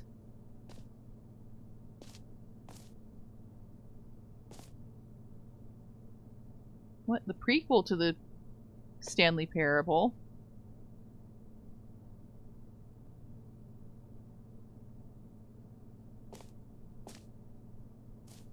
I thought they were talking sequels here, not prequels.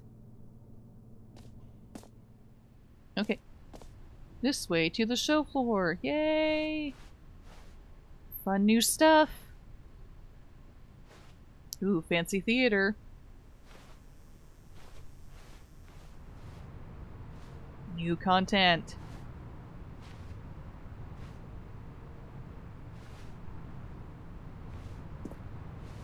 Okay. Where is it? Oh, I have to go up these stairs, don't I?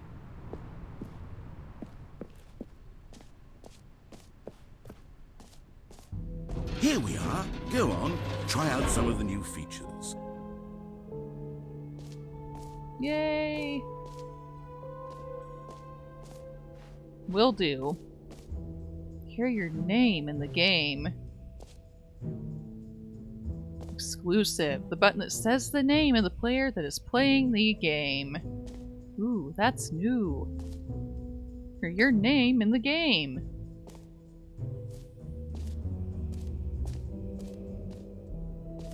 For the Stanley Parable 2, I asked myself, what do players really want? And of course, the first and most obvious answer is that they want to be individually recognized and validated as people. So with that in mind, my first addition to the game is this button which speaks the name of the person playing the game. Isn't that wonderful? You had a Goldilocks situation with the button size, didn't you? But how do you determine what size a button should be? Are we sure this is just right?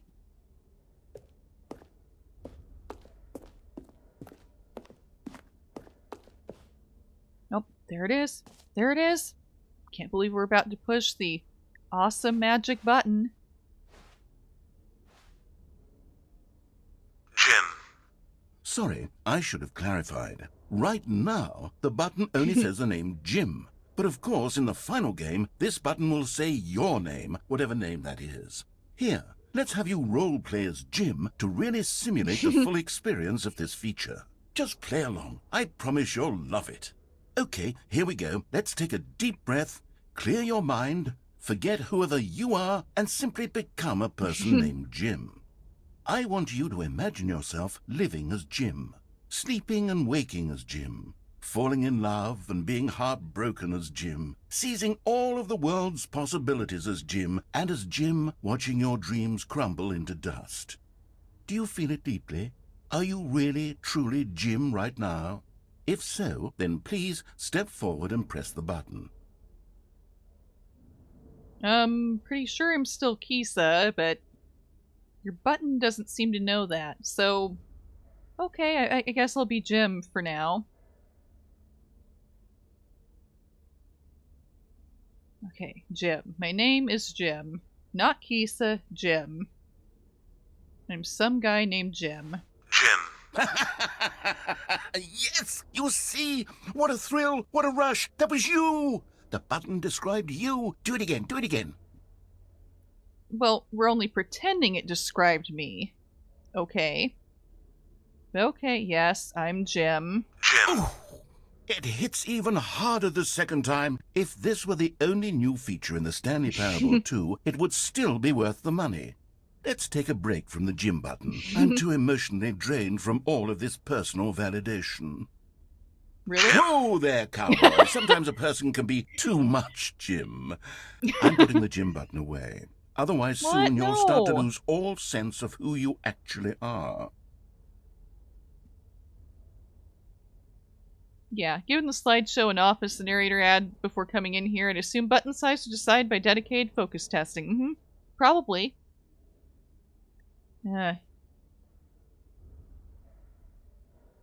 He's so not fun. He took away the button.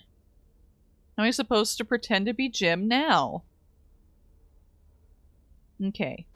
I will envision a yellow button and pushing it. Jim.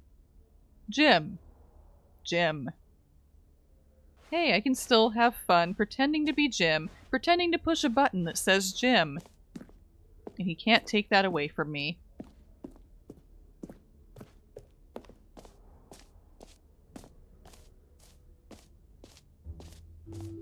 I suppose I could allow only people named Jim to play the Stanley Parable 2. That would actually save me the work of finishing this feature. Yeah, it would, wouldn't it? But then, so many players who aren't named Jim would be disappointed. You can't have that. You don't want more Cookie Nines to write crummy reviews, do you? On pressurized gas?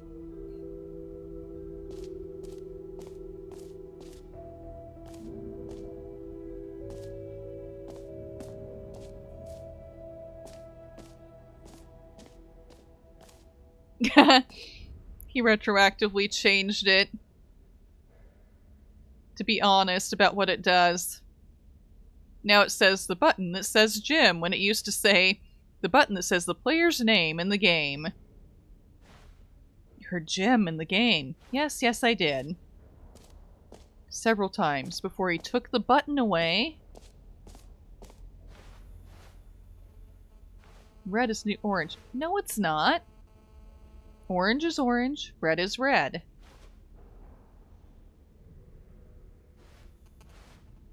Please, no screenshots. Okay. Whole new office. The baby is all grown up. Bankruptcy. Uh-huh.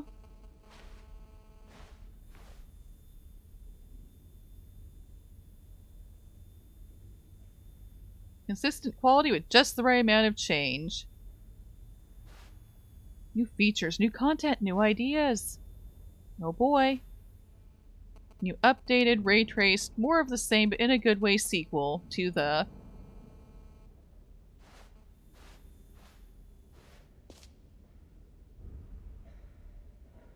Button that says the name of the player playing the game. We already went there. A jump circle. A jump circle again? An infinite hole. Okay. Haven't done those yet. Ooh. There it is. There's the bucket.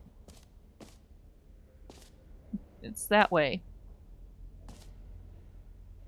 Yeah. Stanley Parable 2 has a disclaimer that you agree to legally change your name to be Jim while playing. Definitely. I never saw it though, so I'm not Jim.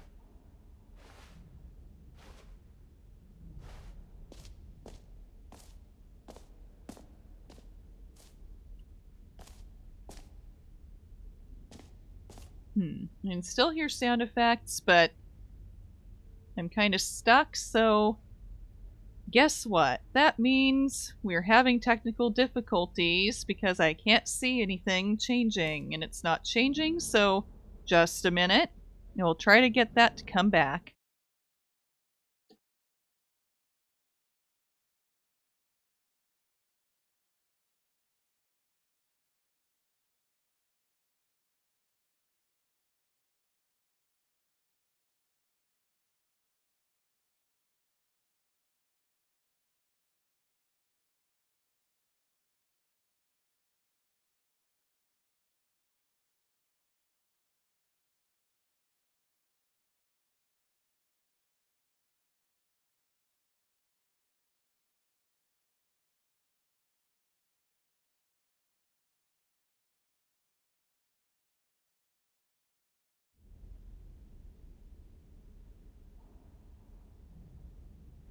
Hey, cool thing is, while I was just talking about trying to fix it, it seems like it righted itself. Love it when that happens. Usually when it does that means I have to disconnect my switch and reconnect it.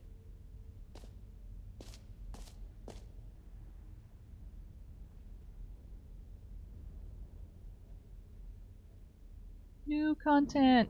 Merch. There's no one here at the counter. How can we get merch?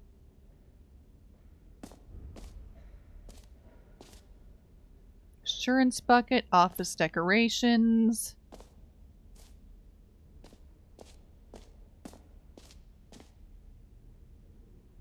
Decorations in the infinite hole. Okay, I'll be honest, I haven't yet decided on this one. I think that in the new version, the office could use a bit of decoration, like balloons. But I'm undecided on Get Well Someday and Happy 12th Birthday. Which would you go with?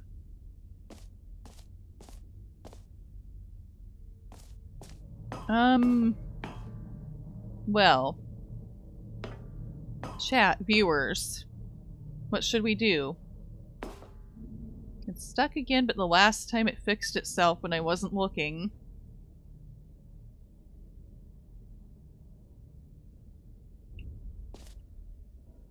Yep. And unstuck itself again. Good. What shall we do? Get well someday or happy 12th birthday? I mean, they can't all be 12, right? Or sick, I guess, but I don't know. What do you think?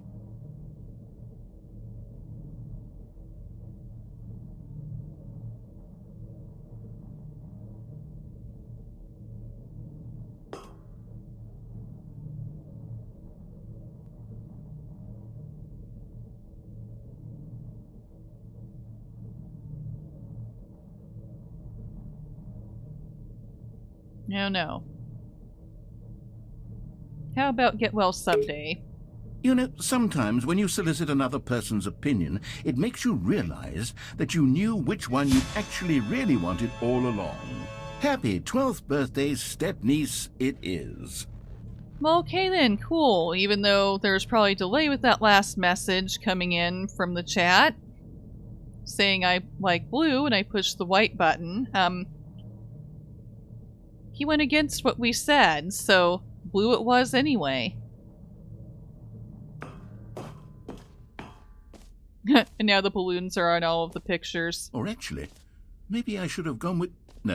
No, I've made my decision, we're moving on.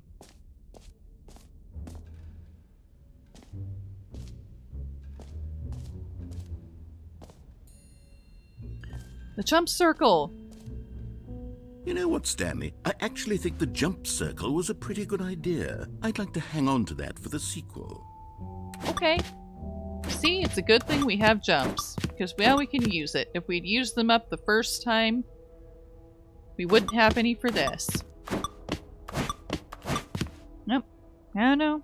No, but don't know about you, but still a game changer. Still a huge improvement. I miss the ability to jump.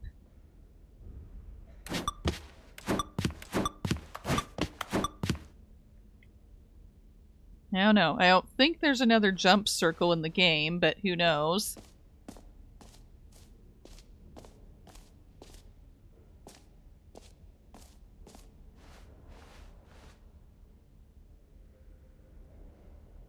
Jump circle, this map, free achievement.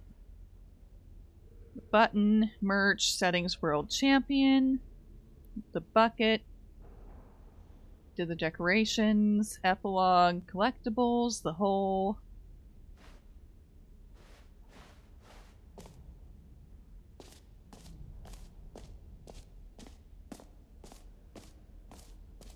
Free and easy achievement. Gotta try that. Get yours right now. Pull the lever, receive your new achievement. No more steps. It just works. Get yours right now. Now here's something special. You remember that broken test achievement that got left in the game on accident? Well, I'm developing a technology to simply give you the achievement. Yes, you see, you'll come to this lever, and when you pull it, the achievement will be given to you. It's as simple as that. Is it though?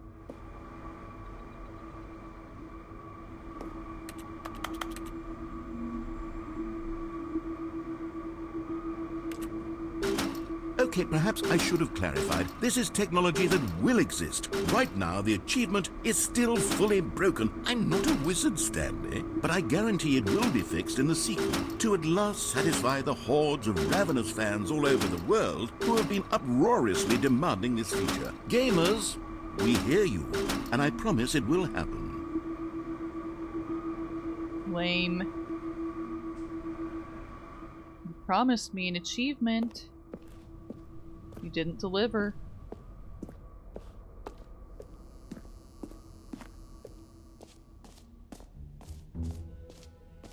What else? What other exhibits haven't we seen yet?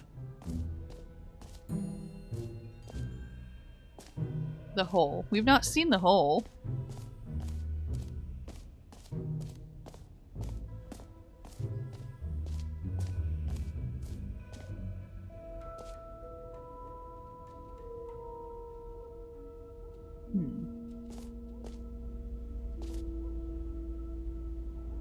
Are we sure it's infinite though? Just because he says so?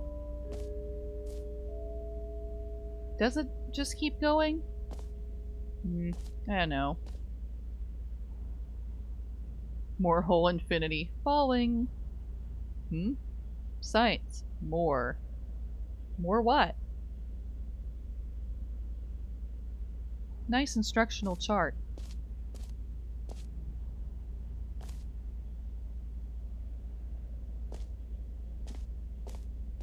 Okay, let's try this hole. Stanley, here's an idea that I'm truly fond of. It's never been done before in a video game. This is, in fact, a hole that you can fall down forever. That's right. Infinite falling. You can fall until the end of time if you like. A stunning leap forward for video games as a medium. But who wants to fall forever? Me, I guess, now. You see, isn't it wonderful? One of my more ingenious concoctions, if I do say so. Now then, since you've gotten to see the infinite hole, you can press the teleport button to pop back up to the top, and we can continue onward. Great. Now, I'm very excited to show you even more of my ideas for the sequel. But I like the hole. Okay, and I guess we're back in the hole now. Yeah. Did you really need to see it again? Uh-huh. I don't know what else there is to say, Stanley. It's an infinite hole. It's exactly what you're doing right now, but forever. There really are so many other fascinating exhibits that I've prepared for you. I really spent quite a lot of time on all this, and I would very much like to show you some more of them. How about we go ahead and press that teleport button again so we can get back to what's really important about... Oh, goodness. Well, this is rather embarrassing, Stanley.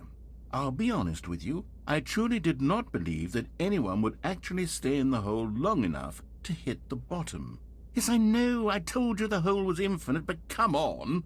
Who actually wants to fall forever? The hole was plenty deep. It was more than deep enough, in my opinion. Maybe it's you who likes falling too much. Maybe you're the problem. Look, things got a little heated there. I think we both said some things we didn't mean. Why don't we just put all this behind us and agree to just call the hole mostly infinite? If that works for you, then go ahead and press the teleport button to warp up to the top of the hole and we can move on. I'll just be up here when you're ready. Yeah, but not infinite, though. Kinda doubt it, to be honest.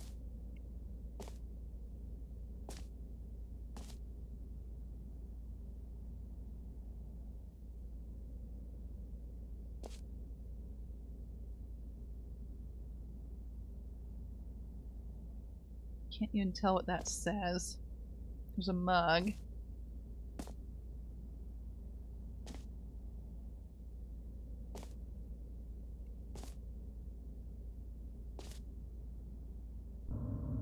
Okay. Oh, Like- for heaven...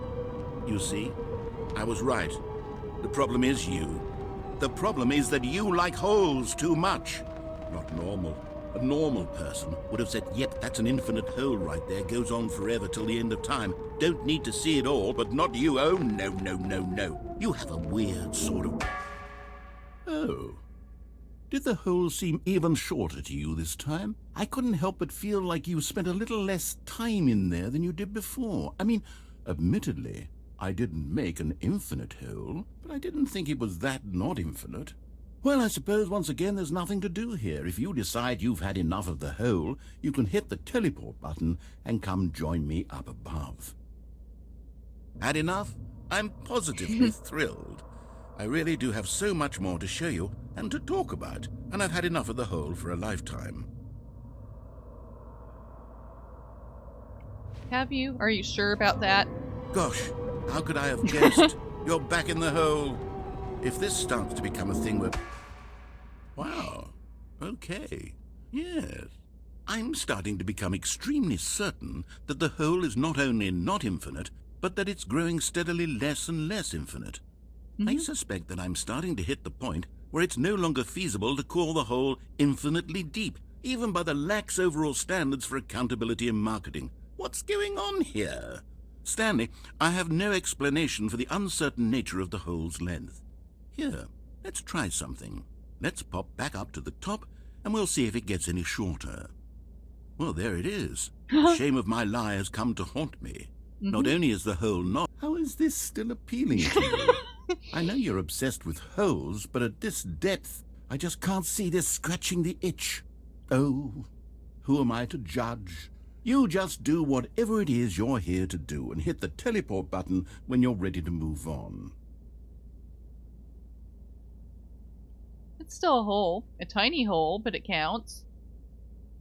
He's the one who wanted me to try it out in the first place. Is the, teleport button not working? No. You sure? Well, I mean, I really don't have an explanation. Still nothing? Nope. Well, I suppose there is one thing I can do to fix this. I'm out. Goodbye, Stanley. You couldn't bear to be away from the hole, and now you'll get more time with it than you could ever have asked for. It's a win for everyone. You get to be with the hole, I get to do literally anything else. Take care, Stanley. I hope you and the hole have a wonderful rest of eternity together. I don't think you can marry a hole, but I guess there's a first time for everything.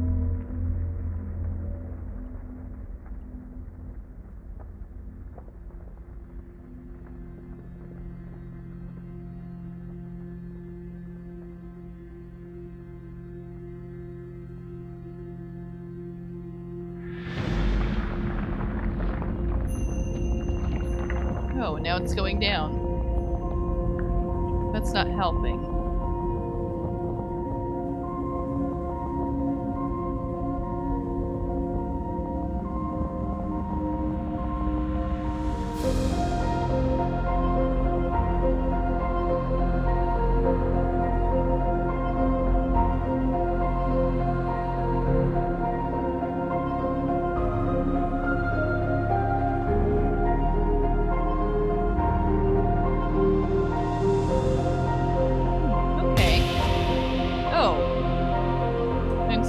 Down the hole. Dramatic close up. Even more dramatic. Even more close up. From above.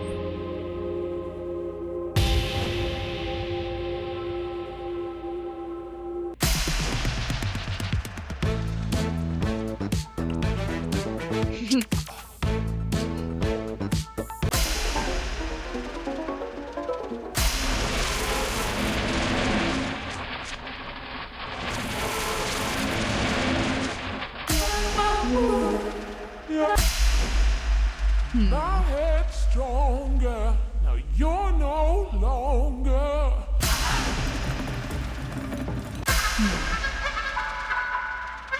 Interesting, bizarre music choices.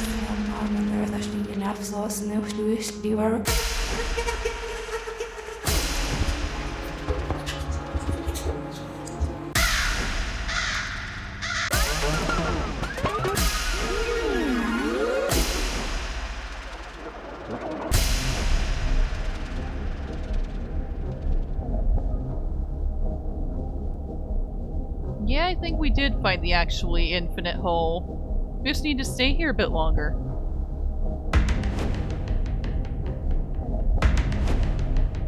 Oh, that doesn't look good.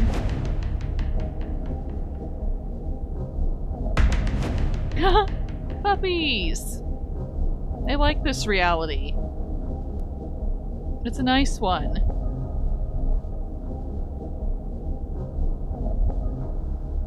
Change your cell? I'm a robot now?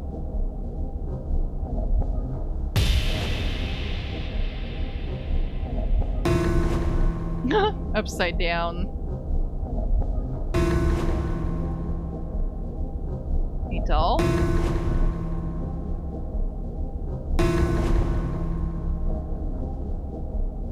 Okay.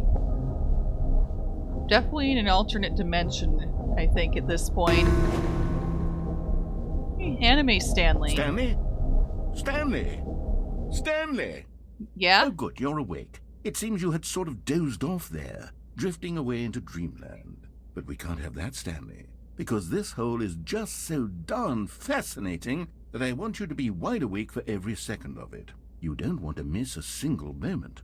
So how about if I just pop in from time to time and wake you up to keep you really, truly focused on the hole? From the looks of things, you and I will have many, many years here in this hole, and I'm looking forward to all of them. Stay alert, Stanley. I'll be back. Toodlepip. So it was like dreaming? That explains all that weirdness.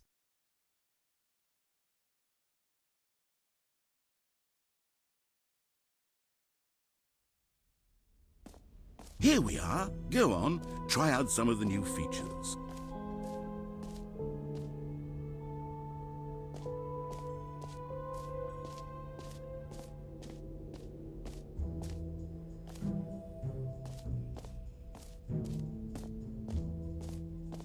Collectibles.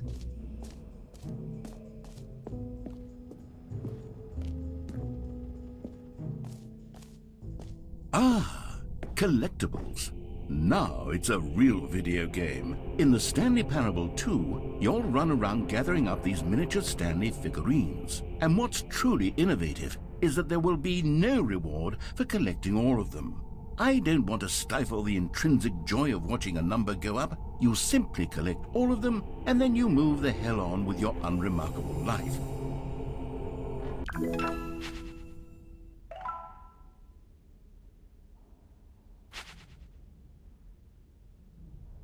So satisfying.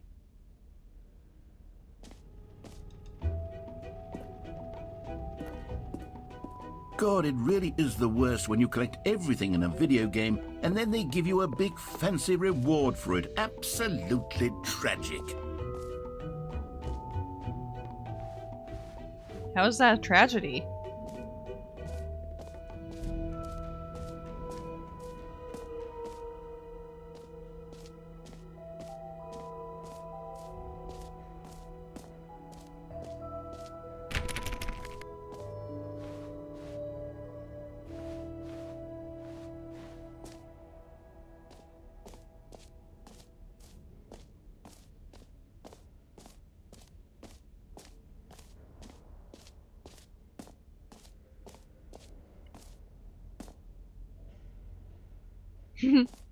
He relabeled the hole to say mostly infinite.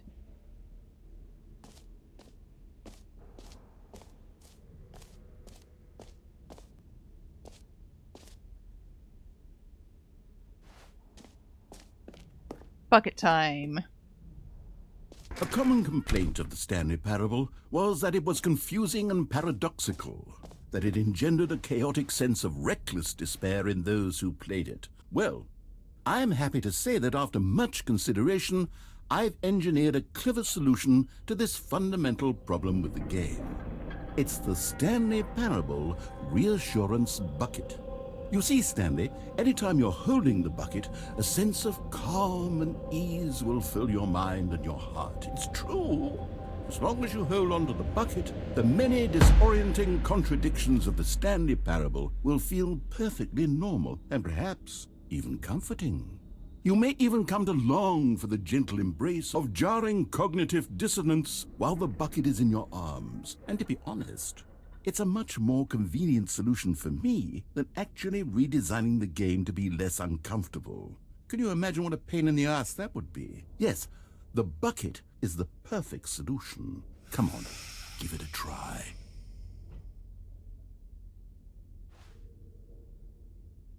It's what we're here for today. Can you feel it? The glow of comfort, even in the face of crushing despair, must already be sweeping through your body. And in fact, can I say that I do believe the bucket lends you an air of charisma as well? I think that just holding it has made you the slightest bit more attractive as a person. The benefits of the bucket seem to go on and on, don't they? All this and more await you in the Stanley Parable 2.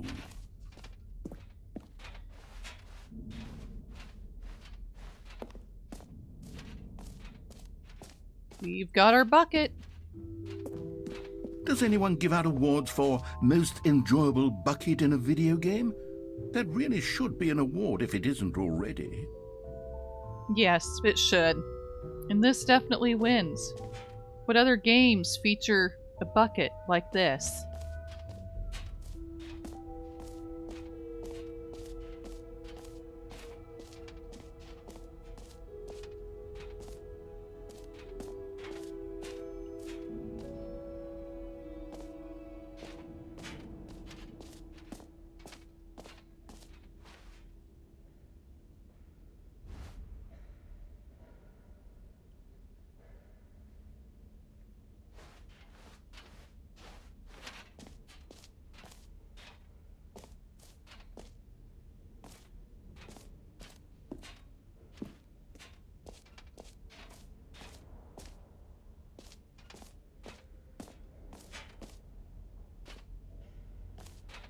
He won't let me exit. At least not through there.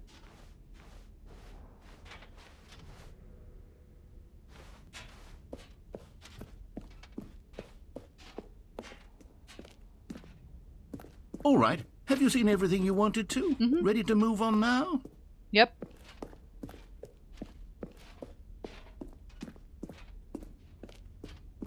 Got my bucket. That's what I wanted. So, Stanley, what do you think? Do you like all of the new features? Yes, I know it's not exactly clear yet how exactly these features will come together as one single coherent video game, but I can feel it in my soul. It's going to work. There's definitely a good game in there somewhere. Yep. Say, let's do an experiment. I'll arrange these new features together, and we'll see whether or not it coheres into a meaningful gameplay experience. Okay. Are you ready? Here it is. I give you the Stanley Parable 2.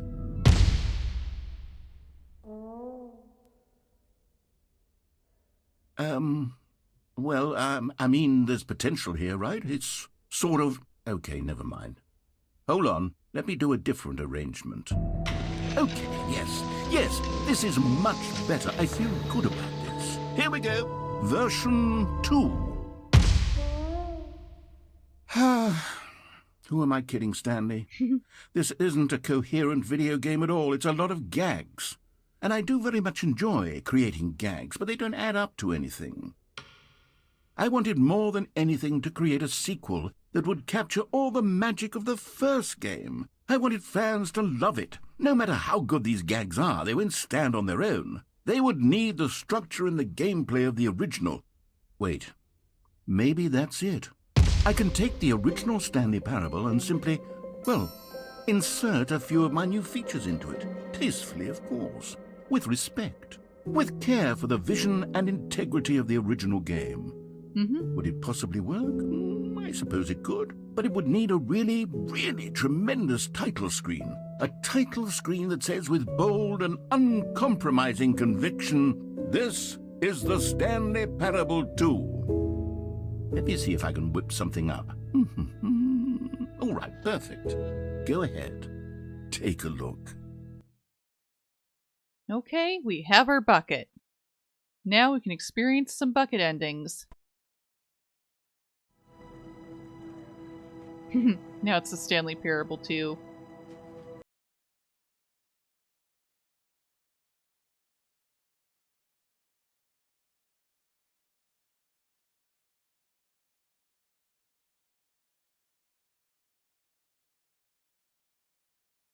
This is the story of a man named Stanley. Stanley worked for a company in a big building where he was employee number 427. Employee number 427's job was simple. He sat at his desk in room 427 and he pushed buttons on a keyboard. Orders came to him through a monitor on his desk, telling him what buttons to push, how long to push them, and in what order. This is what employee 427 did every day of every month of every year.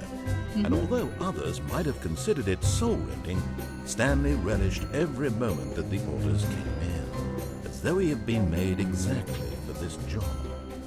And Stanley was happy. Yeah, And then one day, something very peculiar happened. Something that would forever change Stanley. Something he would never quite forget. He had been at his desk for nearly an hour when he realized that not one single order had arrived on the monitor for him to follow.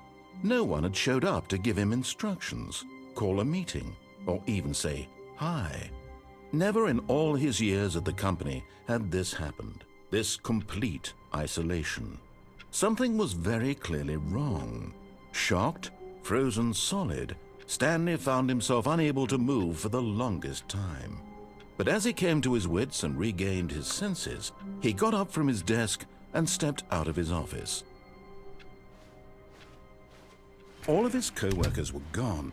What could it mean? Stanley decided to go to the meeting room. Perhaps he had simply missed a memo.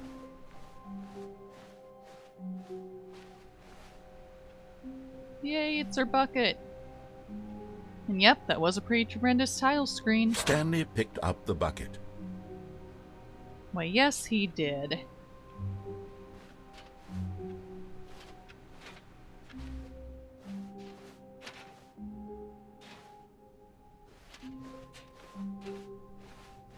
Stanley clutched the bucket tightly to his chest and entered the door on his left.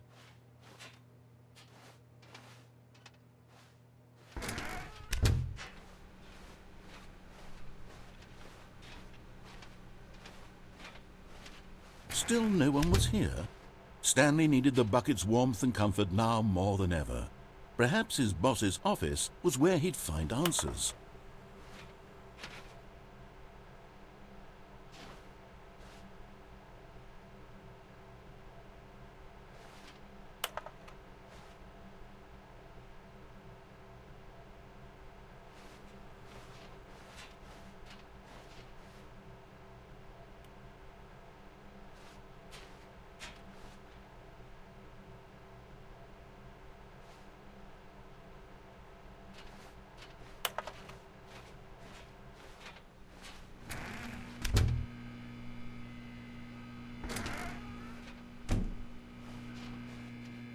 Oh, Stanley, can you feel it?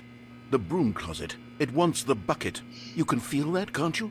The aura of jealousy. It's as clear as day. This broom closet believes it deserves the bucket.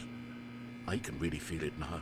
It's a bucket. It belongs in a broom closet. That's what the broom closet is trying to say here. It's supposed to go with the other cleaning supplies. Good for you, Stanley. Don't give in. Don't hand over the bucket. I know how hard it must be, given the pressure that the broom closet is putting on your shoulders right now, but you have to be strong. This is your bucket. This is your companion and lifelong friend. You can't hand it over. Oh, no. We're getting into name-calling now, it seems. Is this how low the broom closet has sunk, that it has to resort to this stream of petty insults simply in order to get you to hand over the bucket? Stanley, I never liked this broom closet for a variety of reasons, but even this is worse than I had imagined. And wait, now the broom closet has the gall to imply that you and the bucket are not truly deep and lasting friends? That your relationship is purely superficial and convenient?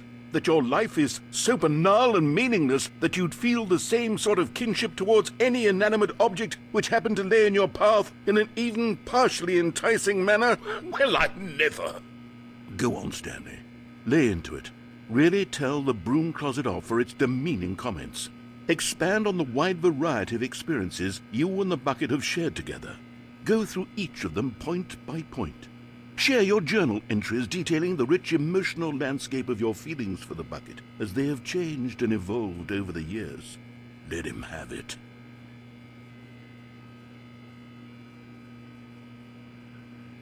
Okay, it's kind of more of a too long, Okay, don't read. I've got you something which I think will help settle this debate once and for all. Here we go. There. Now it's settled. No more debate, no more discussion. Take a hike, broom closet, with all your meandering philosophical diatribes about the nature of cleaning supplies and their relationship to broom closets in the natural order of things. Yeah, broom closet. You've had enough of All right, you. I've got a second sticker back here, and I'm going to slap it on as well because I think it's appropriate. You see? I feel that it works because the sticker is also a bucket. That way, if you're ever unsure whether the thing you're holding is a bucket or not, you can look down at this sticker and say to yourself, "Ah, it's a bucket." There really is a wide variety of applications for this sticker. Yeah. Meanwhile, broom closet, shame on you. Shame on you for shaming me about You know this what? bucket. I could take the name-calling and the dismissal of your kinship with the bucket, but now the broom closet is just giving us the silent treatment. And to be honest, I'm sick of the pettiness on display. You can stay here all you like, but I've had it with this impetulant room of cleaning supplies. Easily the most childish such room I've ever been in. I'll see you outside, and we can get on with the story about you and your bucket. Okay. So, it's confirmed. The broom closet is or might as well be Caillou. Narrator made it canon.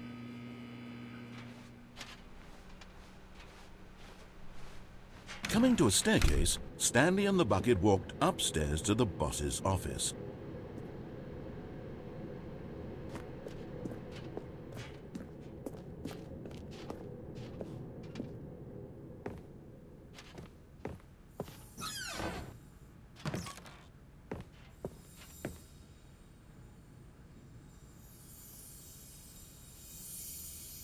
Oh! You found one of them. One of the miniature Stanley figurines. Remember, no reward for collecting all of these, only the intrinsic pleasure of a job well done. You can't buy that sort of happiness, Stanley. God knows I've tried. So, I implore you to savor each and every moment you come across one of these beautiful figurines.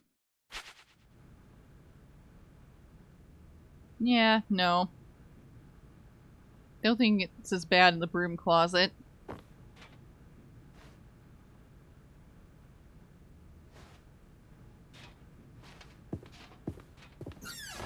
Yes, figurine.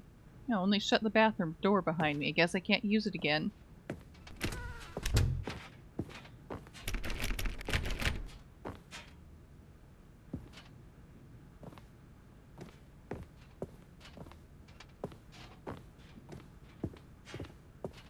Stepping into his manager's office, Stanley was once again stunned to discover not an indication of any human life. Crushed by the weight of this revelation, Stanley may have broken down into an emotional dumpster fire if not for the soothing presence of the bucket. Even now, in his darkest of hours, did the bucket's warmth and guiding light pierce the dark clouds of confusion and chaos. It would be with him always. The bucket would, and he knew it. The two of them were inseparable. At this point, Stanley was so absorbed in the tender spiritual connection he shared with the bucket that he didn't notice the keypad behind the boss's desk. Nor in his bliss of simply being near the bucket did he have any notion that the PIN number for the keypad was 2845.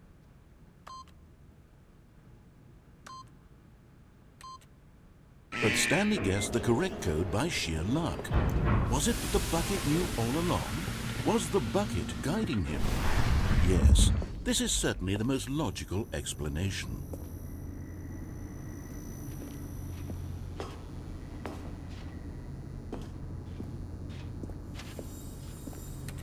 Oh boy, another figure. Another miniature Stanley figurine. This, there really must be a snappier name for these things. What about mini-stands? Stanley figs? Or what about Stanlerines? Yes, I think I like that. Another Stanlerine under your belt.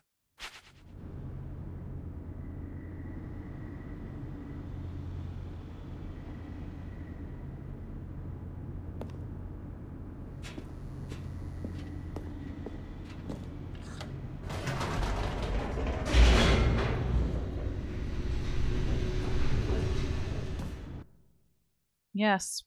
Wisest bucket I've ever seen anywhere.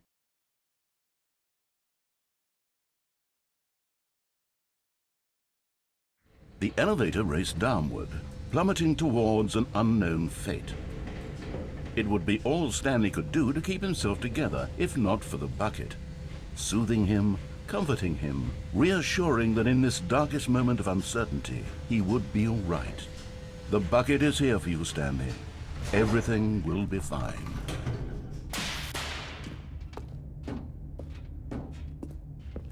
Stanley and the bucket walked straight ahead through the large door that read, Mind Control Facility.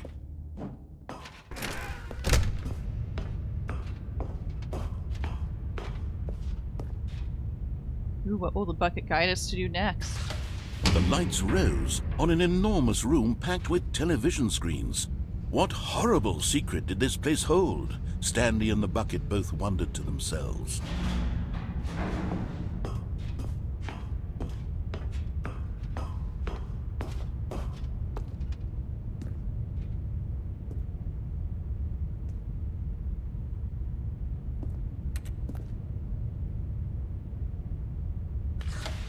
The monitors jumped to life, and Stanley nearly dropped the bucket in shock. Everyone in the office was being videotaped, monitored like guinea pigs. The bucket had never seen anything like this, and it very nearly burst into tears as Stanley cradled it gently, reassuring it that everything would be fine.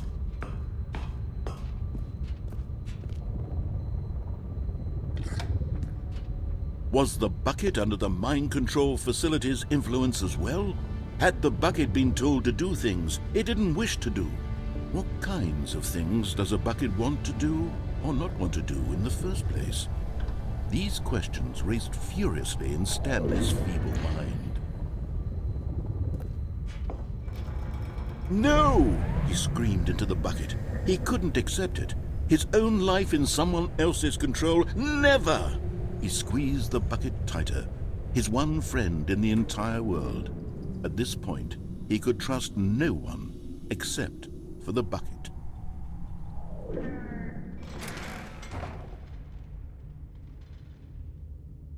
But here was the proof.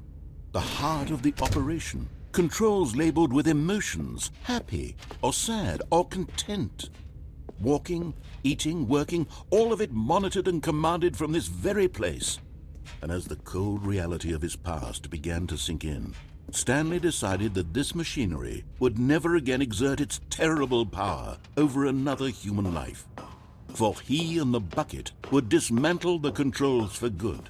Two best friends, Stanley and the bucket, up against the world. But at the last second, the bucket jumped in and pressed the button to turn on the controls. Stanley gasped in horror. Had this been the bucket's plan all along? To take over the machine and claim the power for itself? How could the bucket have betrayed him like this? Stanley was prepared to throw the bucket away in disgust when suddenly an image appeared upon the enormous screen. Birds. Silly birds. The control buttons became active again. This isn't threatening. Look at this. The bucket is showing us silly bird videos.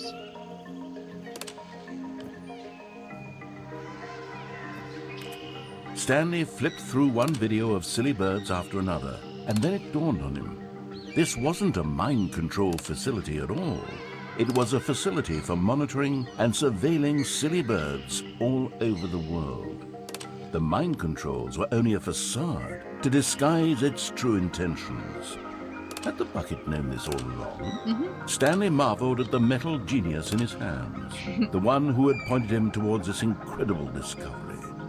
Stanley and the bucket never found freedom because they spent the rest of their lives here in this place, flipping through live streams of the silliest birds imaginable. Of all the possible paths his life could have taken, this one was surely the best. And Stanley was happy.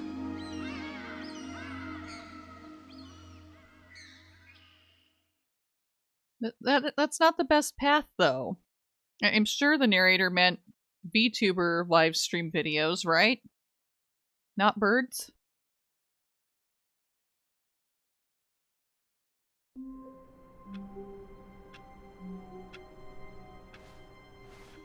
Stanley had never seen the office this brightly lit.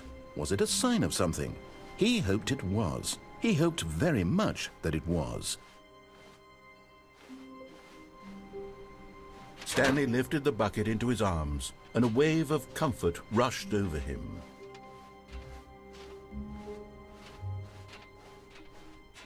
Stanley clutched the bucket tightly to his chest and entered. This was not the correct way to the meeting room. Nope. But Stanley had felt the bucket calling to him, telling him that the employee lounge was simply the place to be. And here it was. Had the bucket turned out to be correct? Was this better than the meeting room? Yes, Stanley thought to himself. Yes, perhaps it truly was. How insightful the bucket turned out to be.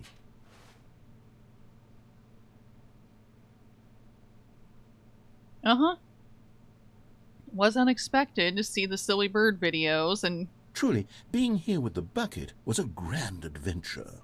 Stanley reflected on all they'd been through together. First, walking through the door on the right. Then walking to the lounge. Then arriving at the lounge. What a thrilling journey the bucket had inspired. Oh yes, very thrilling. Yeah, Stanley needs to watch me or Perhaps VTubers. this was where the bucket felt most truly at home. Here in the employee lounge. Perhaps it's the only place a bucket can even feel at home.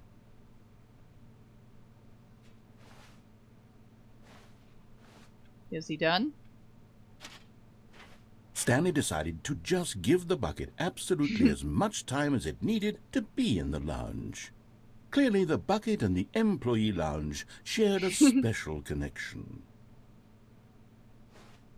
And the connection's broken. But finally, the bucket was done being in the lounge, and they took the first open door on their left to get back to business.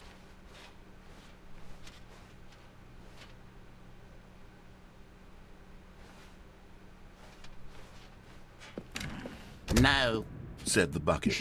Don't go to the meeting room. Go somewhere else. The cargo lift, yes. Go there. Go to the cargo lift. Good, said the bucket. Now ride the lift all the way to the top. There's something up there I need you to do. Stanley did not question why or how this bucket was speaking to him. It should have alarmed him, of course, because buckets can't talk. But Stanley chose not to think about this obvious fact. He was firmly convinced that the bucket had spoken to him, and he unthinkingly did whatever the bucket asked.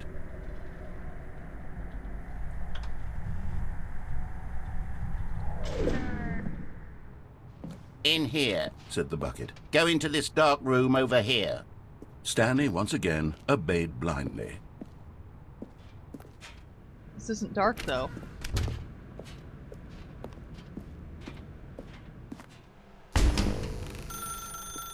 Now pick up the phone, Said the bucket.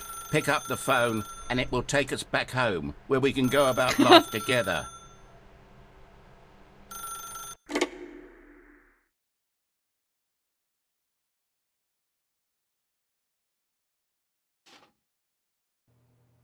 This is the sad story of a man named Stanley and his bucket. Once upon a time, I gave Stanley a bucket because I thought he was lonely and could use a friend. And then, very distressingly, he began to believe the bucket could speak to him.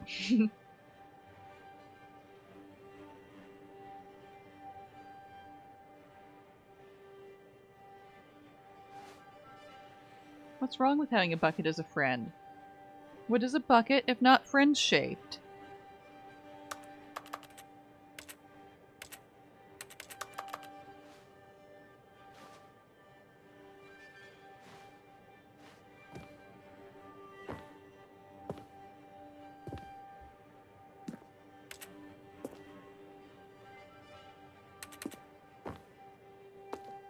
Oh, and there it is, my friend the bucket. Hello, Stanley. It's me, your bucket. Press A to take me to work with you.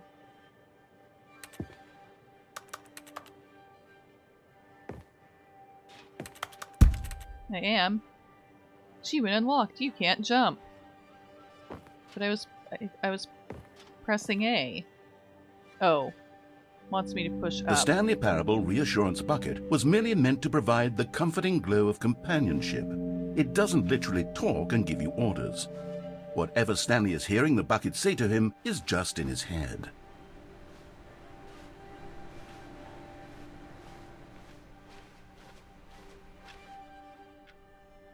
There it is again.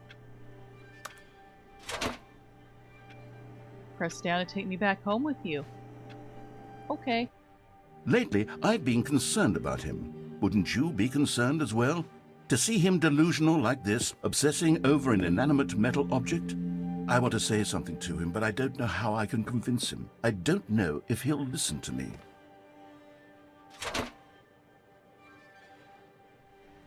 Oh, I'll try anyway. Stanley, can you hear me? Listen to me. It's just a bucket. It can't think, it can't talk. All it will ever truly do for you is effectively transfer a liquid from one location to a different location. That's it. It doesn't do anything else. Don't listen to the loud man. Press X for us to go back home. Bad loud man. He's bad-mouthing you, Bucket. Shame on him. He gave you to us, and we're gonna keep you. So there. You see, he's not listening. He's still taking orders from the bucket. You know, once upon a time it was me he took orders from, me he trusted and listened to. Now all he cares about is his awful bucket, this stupid hunk of metal.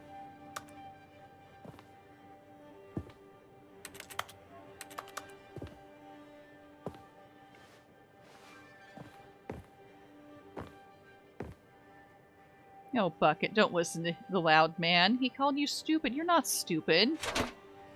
You're very wise.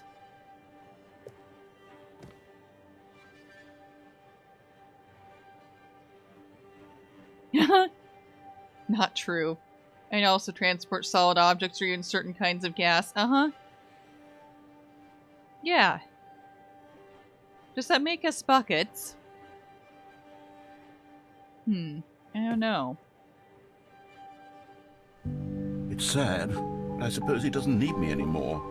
From now on, he's just going to cling to this bucket, this cold, empty bucket, this sort of shiny bucket.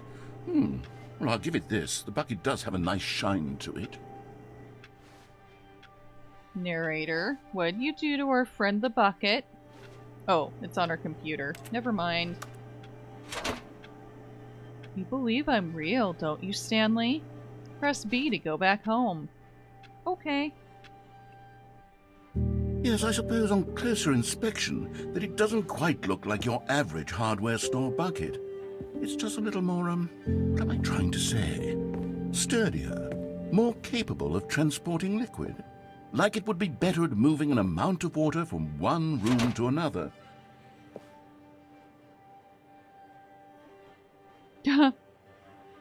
Press up to relive the same day with me over and over. Oh my God, what am I saying? Better at carrying water from room to room. It's a bucket. It's literally just a bucket. Why do I feel some need to point out the ways in which it's so much more than just a regular bucket? Because it is. It's special. It has a bucket sticker and a Property of Stanley sticker on it. It's ever so much better than any of those run-of-the-mill ones at the hardware store. Oh no. I'm having feelings for the bucket. No. What's going on? Why do I want to be with the bucket? Hear what the bucket has to say. Do anything it asks. Oh, no. What's wrong with me? I don't understand. Perhaps if I had the bucket, this would be less confusing. Yes. The bucket could tell me what to do in this troublesome situation. Stanley, maybe I have to agree with the narrator now. It might be a problem that you're about to have a nice romantic evening with the bucket. Stanley, give me the bucket. Give it to me. Give me the bucket, Stanley. I need it. Give it to me now. Give it or I'll... Close my eyes, okay? Go back to work, Stanley.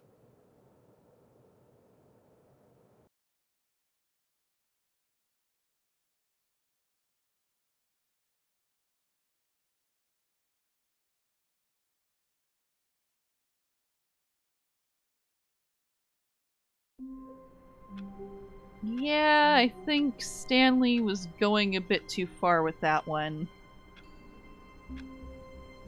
Kind of almost seemed like he was married to the bucket, like, seriously. Already this was uncomfortable, and Stanley decided that as soon as he found a new space he felt safe in, that he would never leave it again in his life.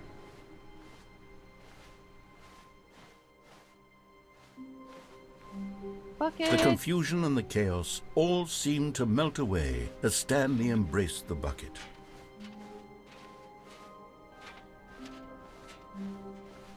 That they did. Stanley clutched the bucket tightly to his chest and entered the door on his left.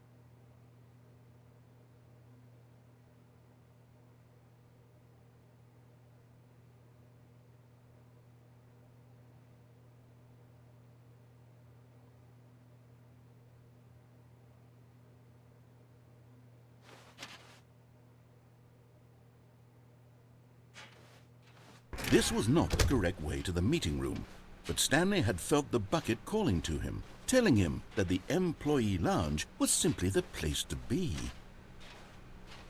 We've been here before, Bucket. Don't you remember? It kind of sucked. It was just boring. All those white walls. Blue carpet. Sad-looking furniture and plants. And those pictures you see everywhere. They're just so generic. And here it was. Had the bucket turned out to be correct? Was this better than the meeting room? Yes, Stanley thought to himself. Yes, perhaps it truly was. How insightful the bucket turned out to be.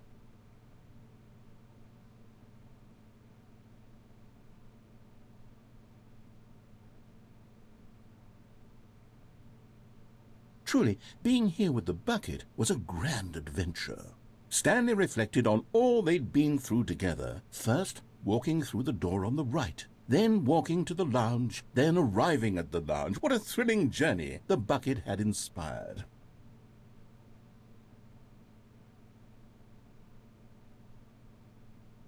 Perhaps this was where the bucket felt most truly at home, here in the employee lounge. Perhaps it's... But finally, the bucket was done being in the lounge, and they took the first open door on their left to get back to business.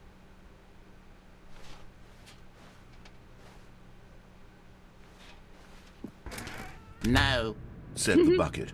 don't go to the meeting room. Go somewhere else. The cargo lift, yes. Go there. Go to the cargo lift. Good, Said the bucket. now ride the lift all the way to the top. There's something up there I need you to do. Stanley did not question why or how this bucket was speaking to him. It should have alarmed him, of course, because buckets can't talk. But Stanley chose not to think about this obvious fact. He was firmly convinced that the bucket had spoken to him, and he unthinkingly did whatever the bucket asked. Mm-hmm. Danger. Danger everywhere.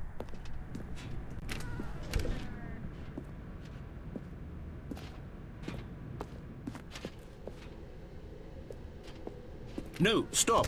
Look there on the wall. You see, there's a sign right there. It says, "No buckets past this point." Stanley, how could you think it was okay to bring the bucket here? Unless, what if the problem is that you actually don't know what is a bucket and what isn't a bucket? I suppose that would explain a lot about your behavior up to this point. Which, if that's true, well, my goodness, I think we have to do something about it. This misunderstanding could have dire consequences on the entire rest of the game if not addressed quickly and properly. So much of the impact of the story is dependent on your understanding of what is and isn't a bucket. Please, step in here for a moment. Yeah, the nerve. And no bucket sign? But it's fun. It's reassuring.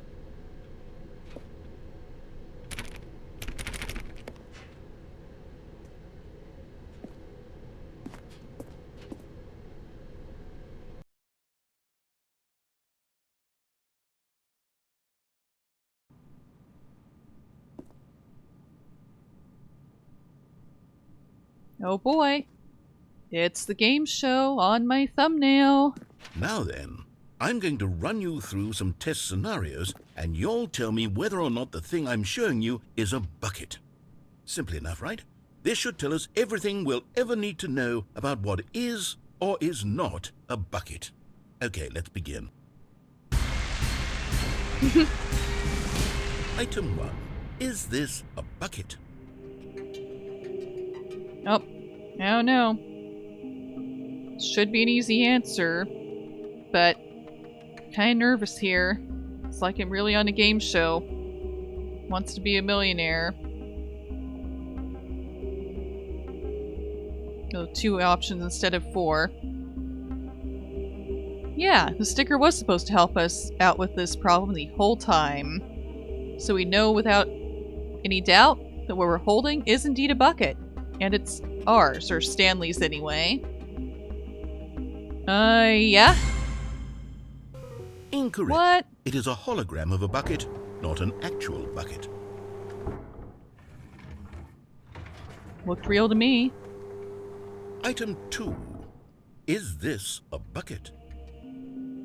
I don't know. I want to say yes, but I don't trust you after the first option.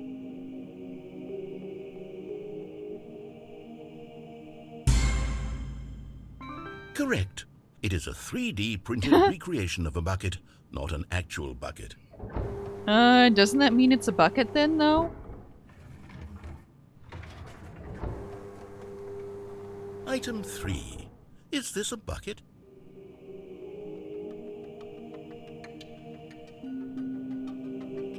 Doesn't it have to be at some point? Correct. This is a bucket.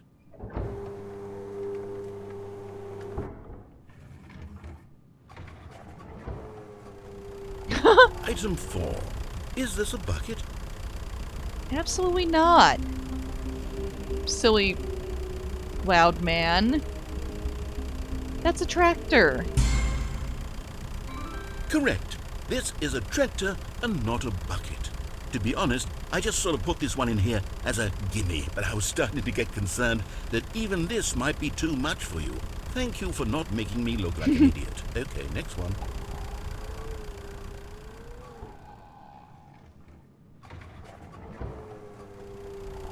Is this a bucket? Again, silly loud man. That's another tractor. No. Incorrect. What? This is a bucket.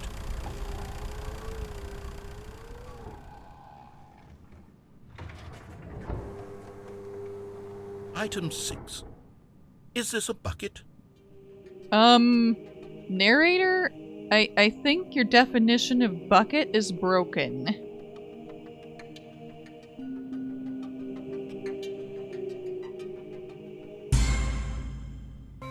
Trick question.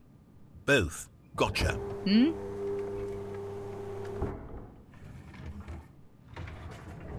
Item... Wait, hold on. I can't find the next one. Let me see. It should be around here somewhere.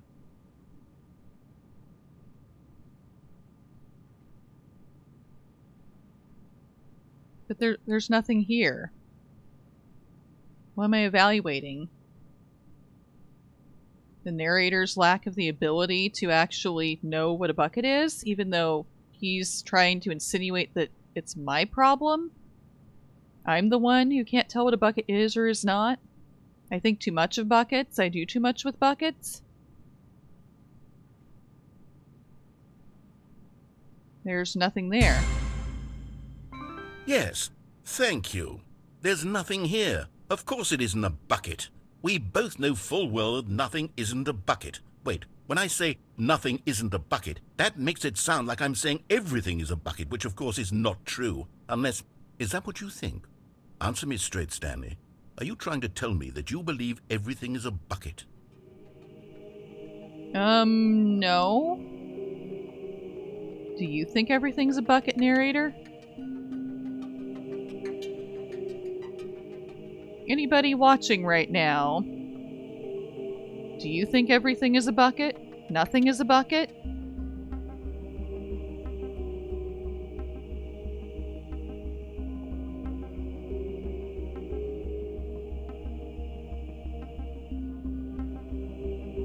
I have to say no again. I see nothing. You know what? I'm too confused to even sort it out. I've lost all sense of perspective. What is a bucket? What isn't a bucket? Mere moments ago I could answer these questions with confidence, and yet now I'm somewhat adrift.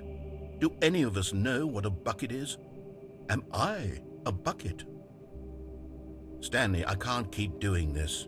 I'm losing myself, and myself was all I ever had to begin with. I'm afraid the bucket is threatening to tear our relationship apart. I can't have that. I'm sorry, but I'm going to erase all buckets from the game entirely. Okay, here we go.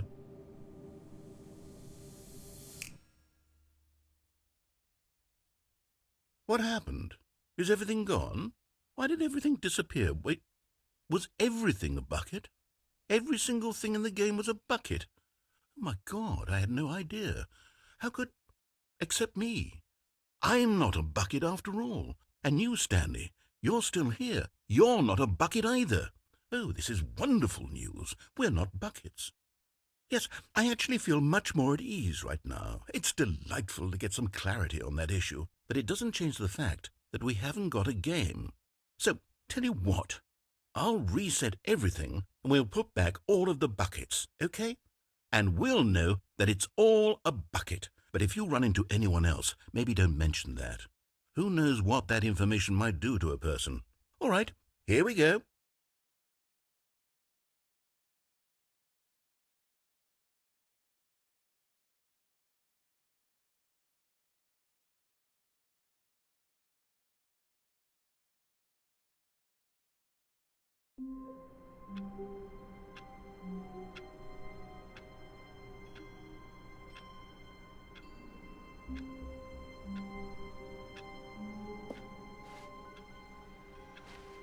All of his co-workers were gone. What could it mean? Stanley decided to go to the meeting room. Perhaps he had simply missed a memo. Warmth spread through Stanley's arms. With the bucket in his arms again, he was home.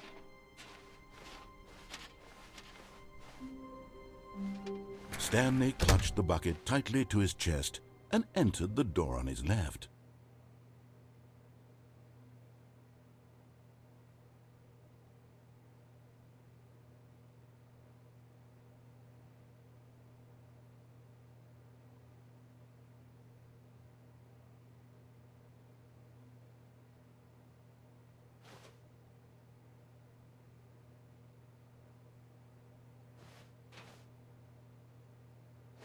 This was not the correct way to the meeting room, but Stanley had felt the bucket calling to him, telling him that the employee lounge was simply the place to be. And here it was. Had the bucket turned out to be correct? Was this better than the No, never mind. The bucket was wrong. Stanley took the door on his left to go back to the meeting room.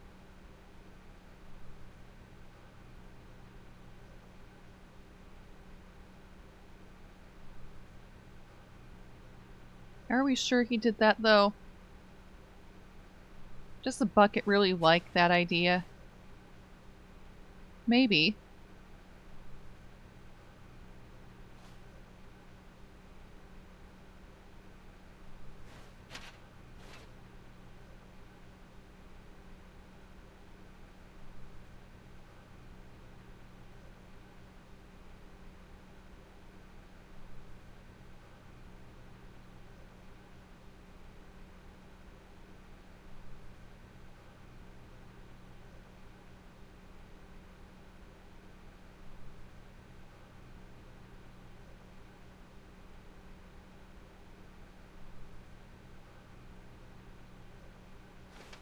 Nah. No, Said the bucket. don't go to the meeting room. Go somewhere else. The cargo lift, yes. Go there. Go to the cargo lift.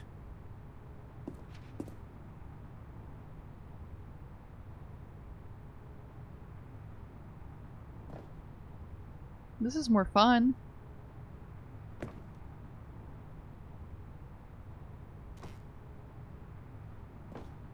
Oh, there's a figure over there.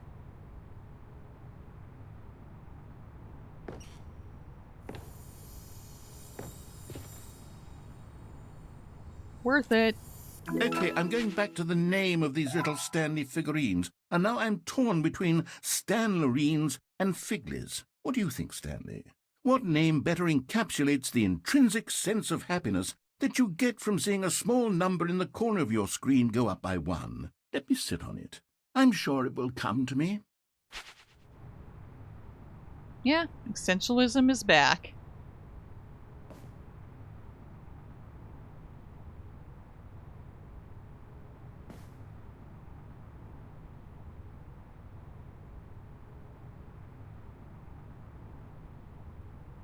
Does this lead anywhere?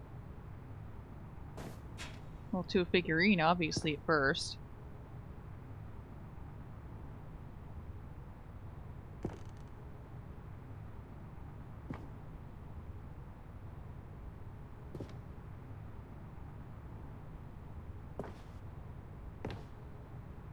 Aha, event.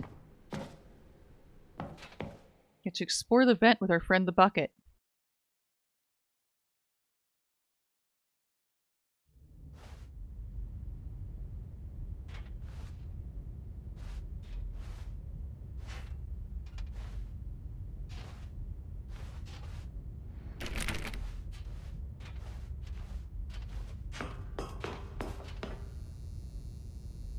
Well, that's a lot of videotapes.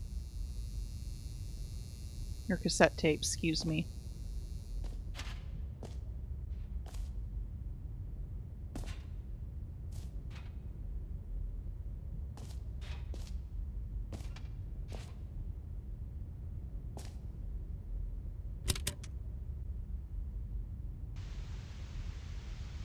Okay, this is day number 295, tape number...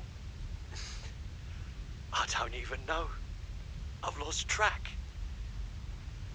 Nothing feels real anymore. The longer I study this bucket, the less sense anything makes. The sheer euphoria I feel every time I pick it up. No matter how many times I've done it, it's always the same feeling. And the emptiness in my chest when I set it down. It doesn't make sense. There's no explanation for it. I still haven't figured out why I see the world so differently when this bucket is in my arms. Why everything feels so... What do I do with this treasure? I can monetize it. Yes. It's unthinkable the amounts of money people will pay for even just an hour with the bucket. This is my golden ticket. But I have to be careful, because as soon as this gets out, there's going to be a target on my back. Even now, I don't know who might be trying to get... What's that? Who's there?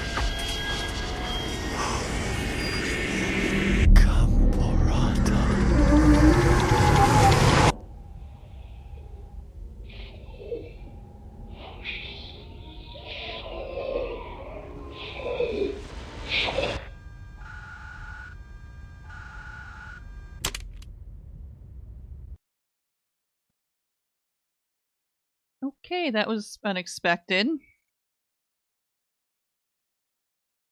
So is the bucket our friend, or is it some kind of eldritch horror? No one knows for sure. Or was it created by an eldritch horror?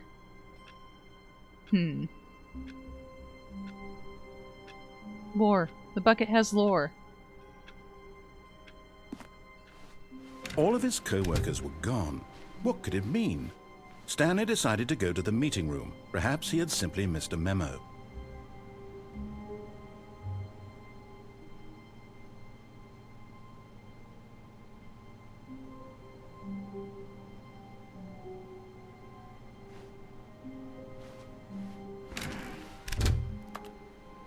Stanley picked up the bucket and smiled.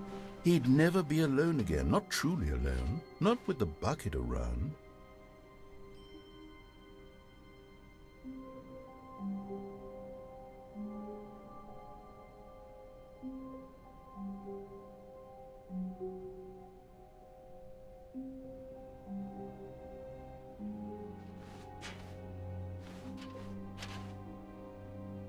Stanley clutched the bucket tightly to his chest and entered the door on his left.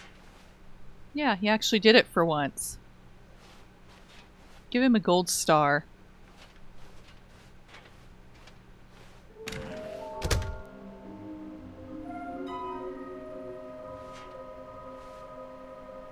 Trust completionist instinct. Small floating objects have appeared across the office. Have to synergize our resources to ensure their retrieval. There are many questions. There is no memo from management.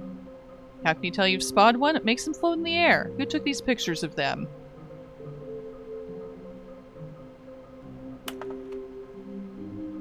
Follow clues provided by employee 416. We can do it. Figlies are hard to find, so that's their name. Red Room? Thank you, good luck. Everything's about the Figlies now. Finding's difficult. Maybe we are the collectibles. Shut the frick up.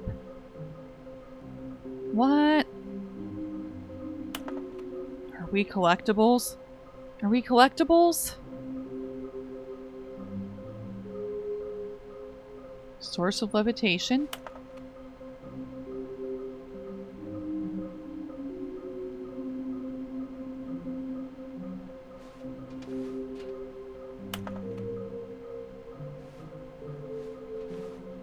There will be a reward for finding them all. Stop kidding yourselves.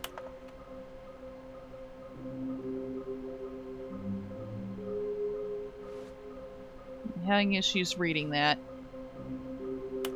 Places to search. Inside of a sequel exhibit. Large room, lots of boxes. Stairs, something to do with stairs. Some are both red and blue. Fireplace. Private but smelly place for an important person. Gotta collect them all.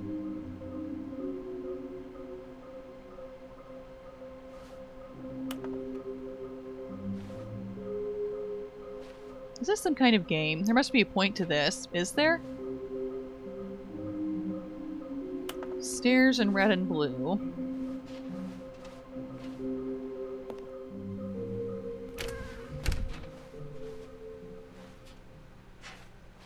Coming to a staircase, Stanley and the bucket walked upstairs to the boss's office.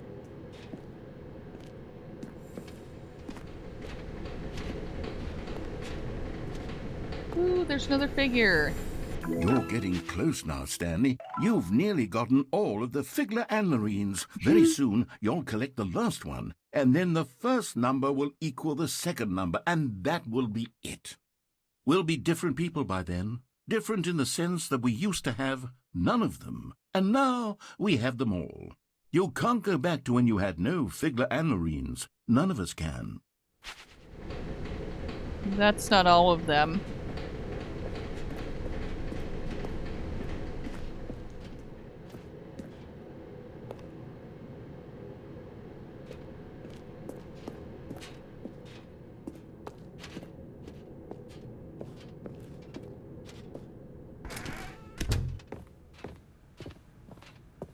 Stepping into his manager's office, Stanley was once again stunned to discover not an indication of any human life.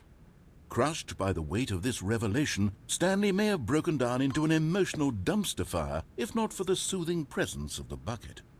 Even now, in his darkest of hours, did the bucket's warmth and guide... But Stanley guessed the correct code by sheer luck.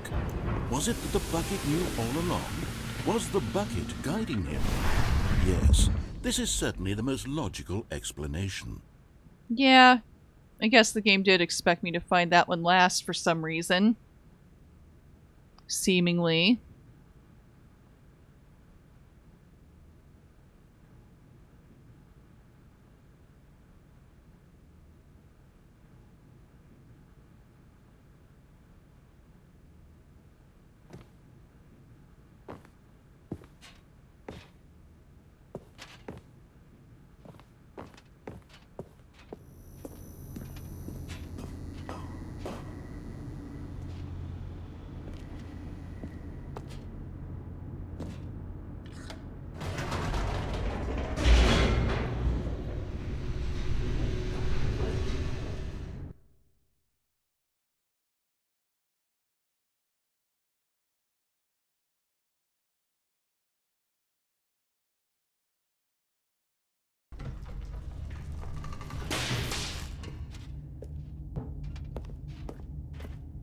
Stanley and the bucket walked straight ahead through the large door that read, Mind Control Facility.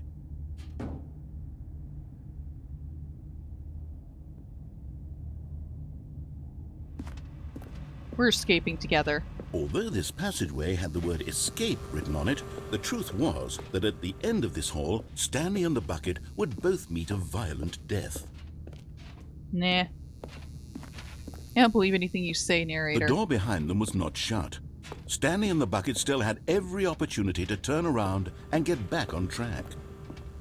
At this point, Stanley and the bucket were knowingly walking forward into a very painful death for each of them.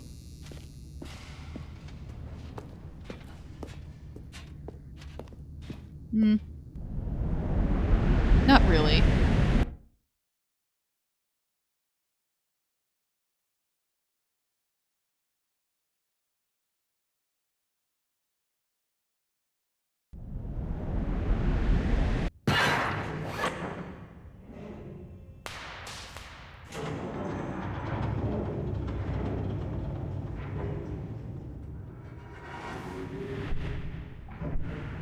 As the machine whirred into motion and Stanley and the bucket inched closer to their demise, Stanley reflected on how meaningless the bucket's warmth and comfort had turned out to be. To be sure, it puts the mind and the soul at ease to embrace the bucket, but what use is a sense of ease when you're about to be crushed to death? This is what Stanley thought to himself, and he sort of kicked himself for wasting so much time carrying a bucket everywhere.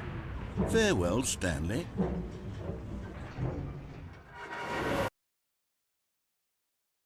"Farewell, Stanley," cried the narrator, as Stanley and the bucket were led helplessly into the enormous metal jaws. In a single visceral instant, the bucket's life came to an end as it was crushed violently to death.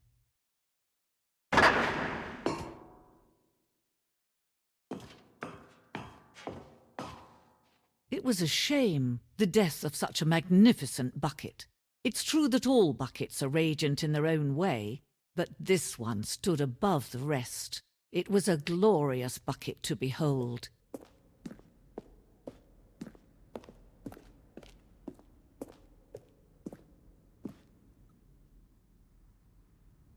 The bucket welcomes you to the grand exhibit. You are standing at the precipice of knowledge. Much like a bucket itself, the human mind is frequently empty within, a cavernous void. But through use of the exhibit in front of you, the mind becomes full and enriched and substantiated. Knowledge of the bucket and its history is the only true knowledge we really have. Will you take what you learn here out with you into the world? Will you accept with an open mind what may be challenging about the information in this exhibit? Will you change the lives of yourself and your loved ones as a result of this exhibit? Or will you turn a blind eye and continue to live as you were in ignorance and darkness? I choose open-mindedness. I choose bucket wisdom.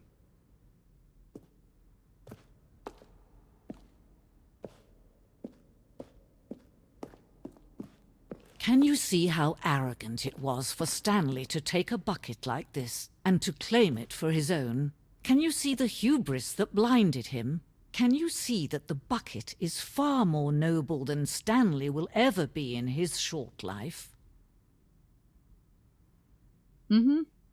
Yeah, that's it. Noble bucket. Noblest thing I've ever seen. 25... I don't know about you, but that looks like way more than 25 buckets. Way more. They had to have seriously miscounted that. That could be 250 buckets or 2,500 buckets, but definitely way more than 25. Unless the narrator's right and we're wrong about how he defined a bucket. Photograph of 25 buckets, the greatest number of buckets ever captured on camera. The photographer experienced catatonic shock for several weeks as a result of the euphoria from exposure to this many buckets at once. Well, of course, they were in shock. They were expecting 25 buckets, and this looks like way more.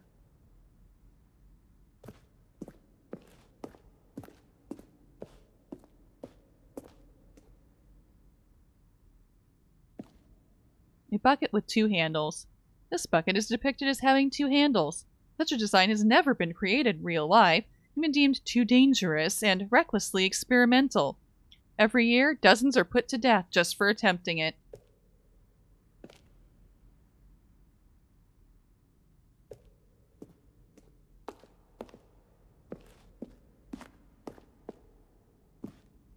Oh, but you thought we agreed everything's a bucket?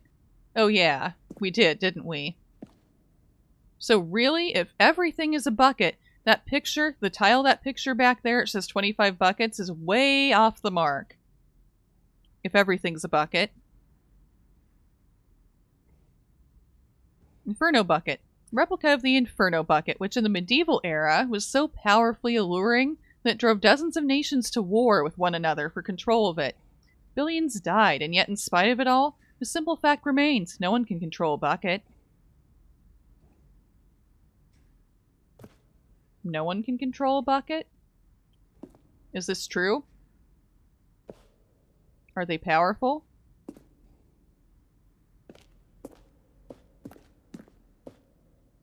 The stress bucket. An analogy. Worrying, negative forecasting, negative thinking, lack of reassurance. Stress. The level of water in the bucket. Vulnerability. Size and strength of the bucket. Coping strategies. Holes. Rest and relaxation. Doing something you enjoy. Rest and relaxation. So I see we prescribe to the Department of Redundancy Department. Good to know. The stress bucket. Presented without commentary.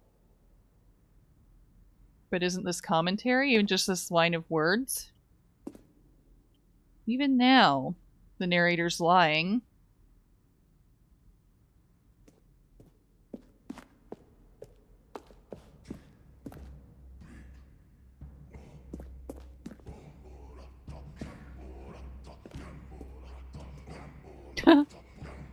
Oh yes, prehistoric era buckets.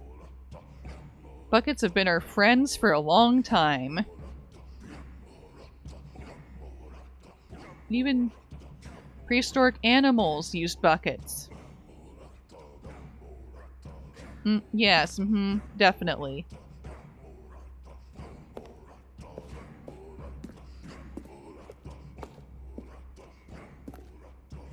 Cave drawing. Well, we know that buckets predate the existence of mankind. We do not know by how long. This cave drawing depicts early man's discovery of the practical uses of the bucket, at which time the bucket had already likely been around for several millennia. Notice in these drawings how the bucket is allowing itself to be used. Having judged humanity to be worthy of its treasures. How does a bucket judge the worth of a person? Or values?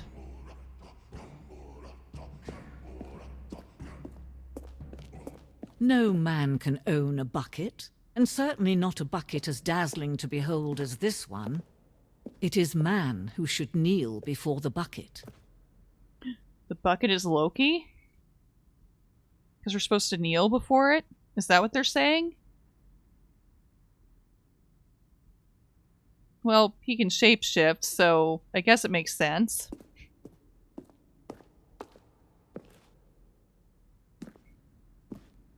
He can be a bucket if he wants.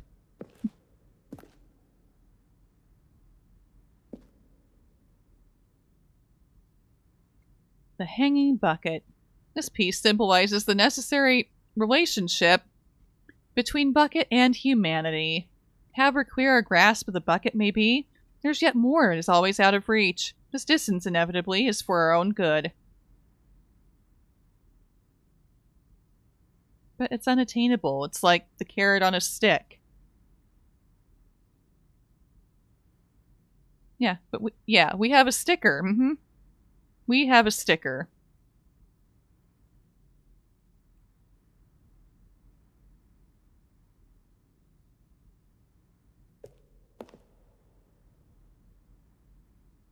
No, we can. Has bucket? Really?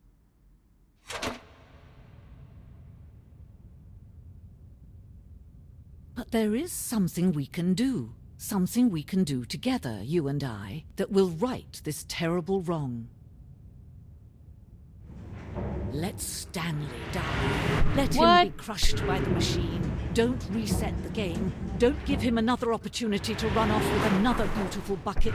We can save the world's buckets from their treatment as tools and implements if only we let Stanley die together. The bucket shall take its place as ruler, as leader, as commander of a new world, a new vision. Okay, Bucket is Loki confirmed. Seriously. That sounds just like him, what he would want, to rule the world. We've been fooled this entire time. This wasn't our friend. This wasn't a bucket. It didn't come from a hardware store.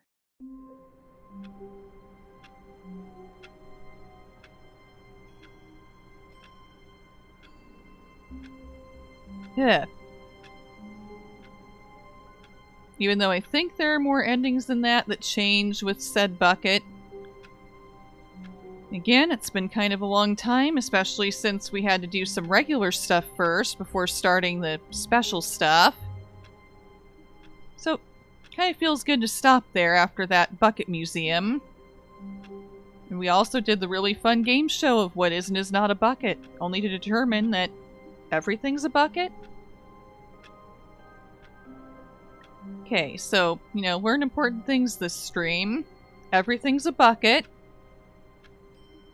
You can't trust buckets. They're not really your friends. They're like untrustable beings made by eldritch abominations.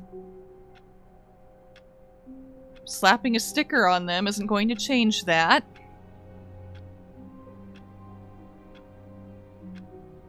Yeah, we've learned a lot. We've done a lot. Thank you, everyone, for being here with me as I explore all these different new things in Ultra Deluxe. I do think it really added to the game. Nice additions. Lots of funny dialogue that wasn't there in the original game. I appreciate you for being here and sticking around. I do understand that this is mostly a narrative game where I'm walking around, but it has lots of fun social commentary. This is kind of the end of what I'm streaming this week, but as soon as I get my schedule going, I will post it and let everyone know. Be sure to follow me here on Twitch and on Twitter, and subscribe to my YouTube channel for more content. Yeah, of course. See you later.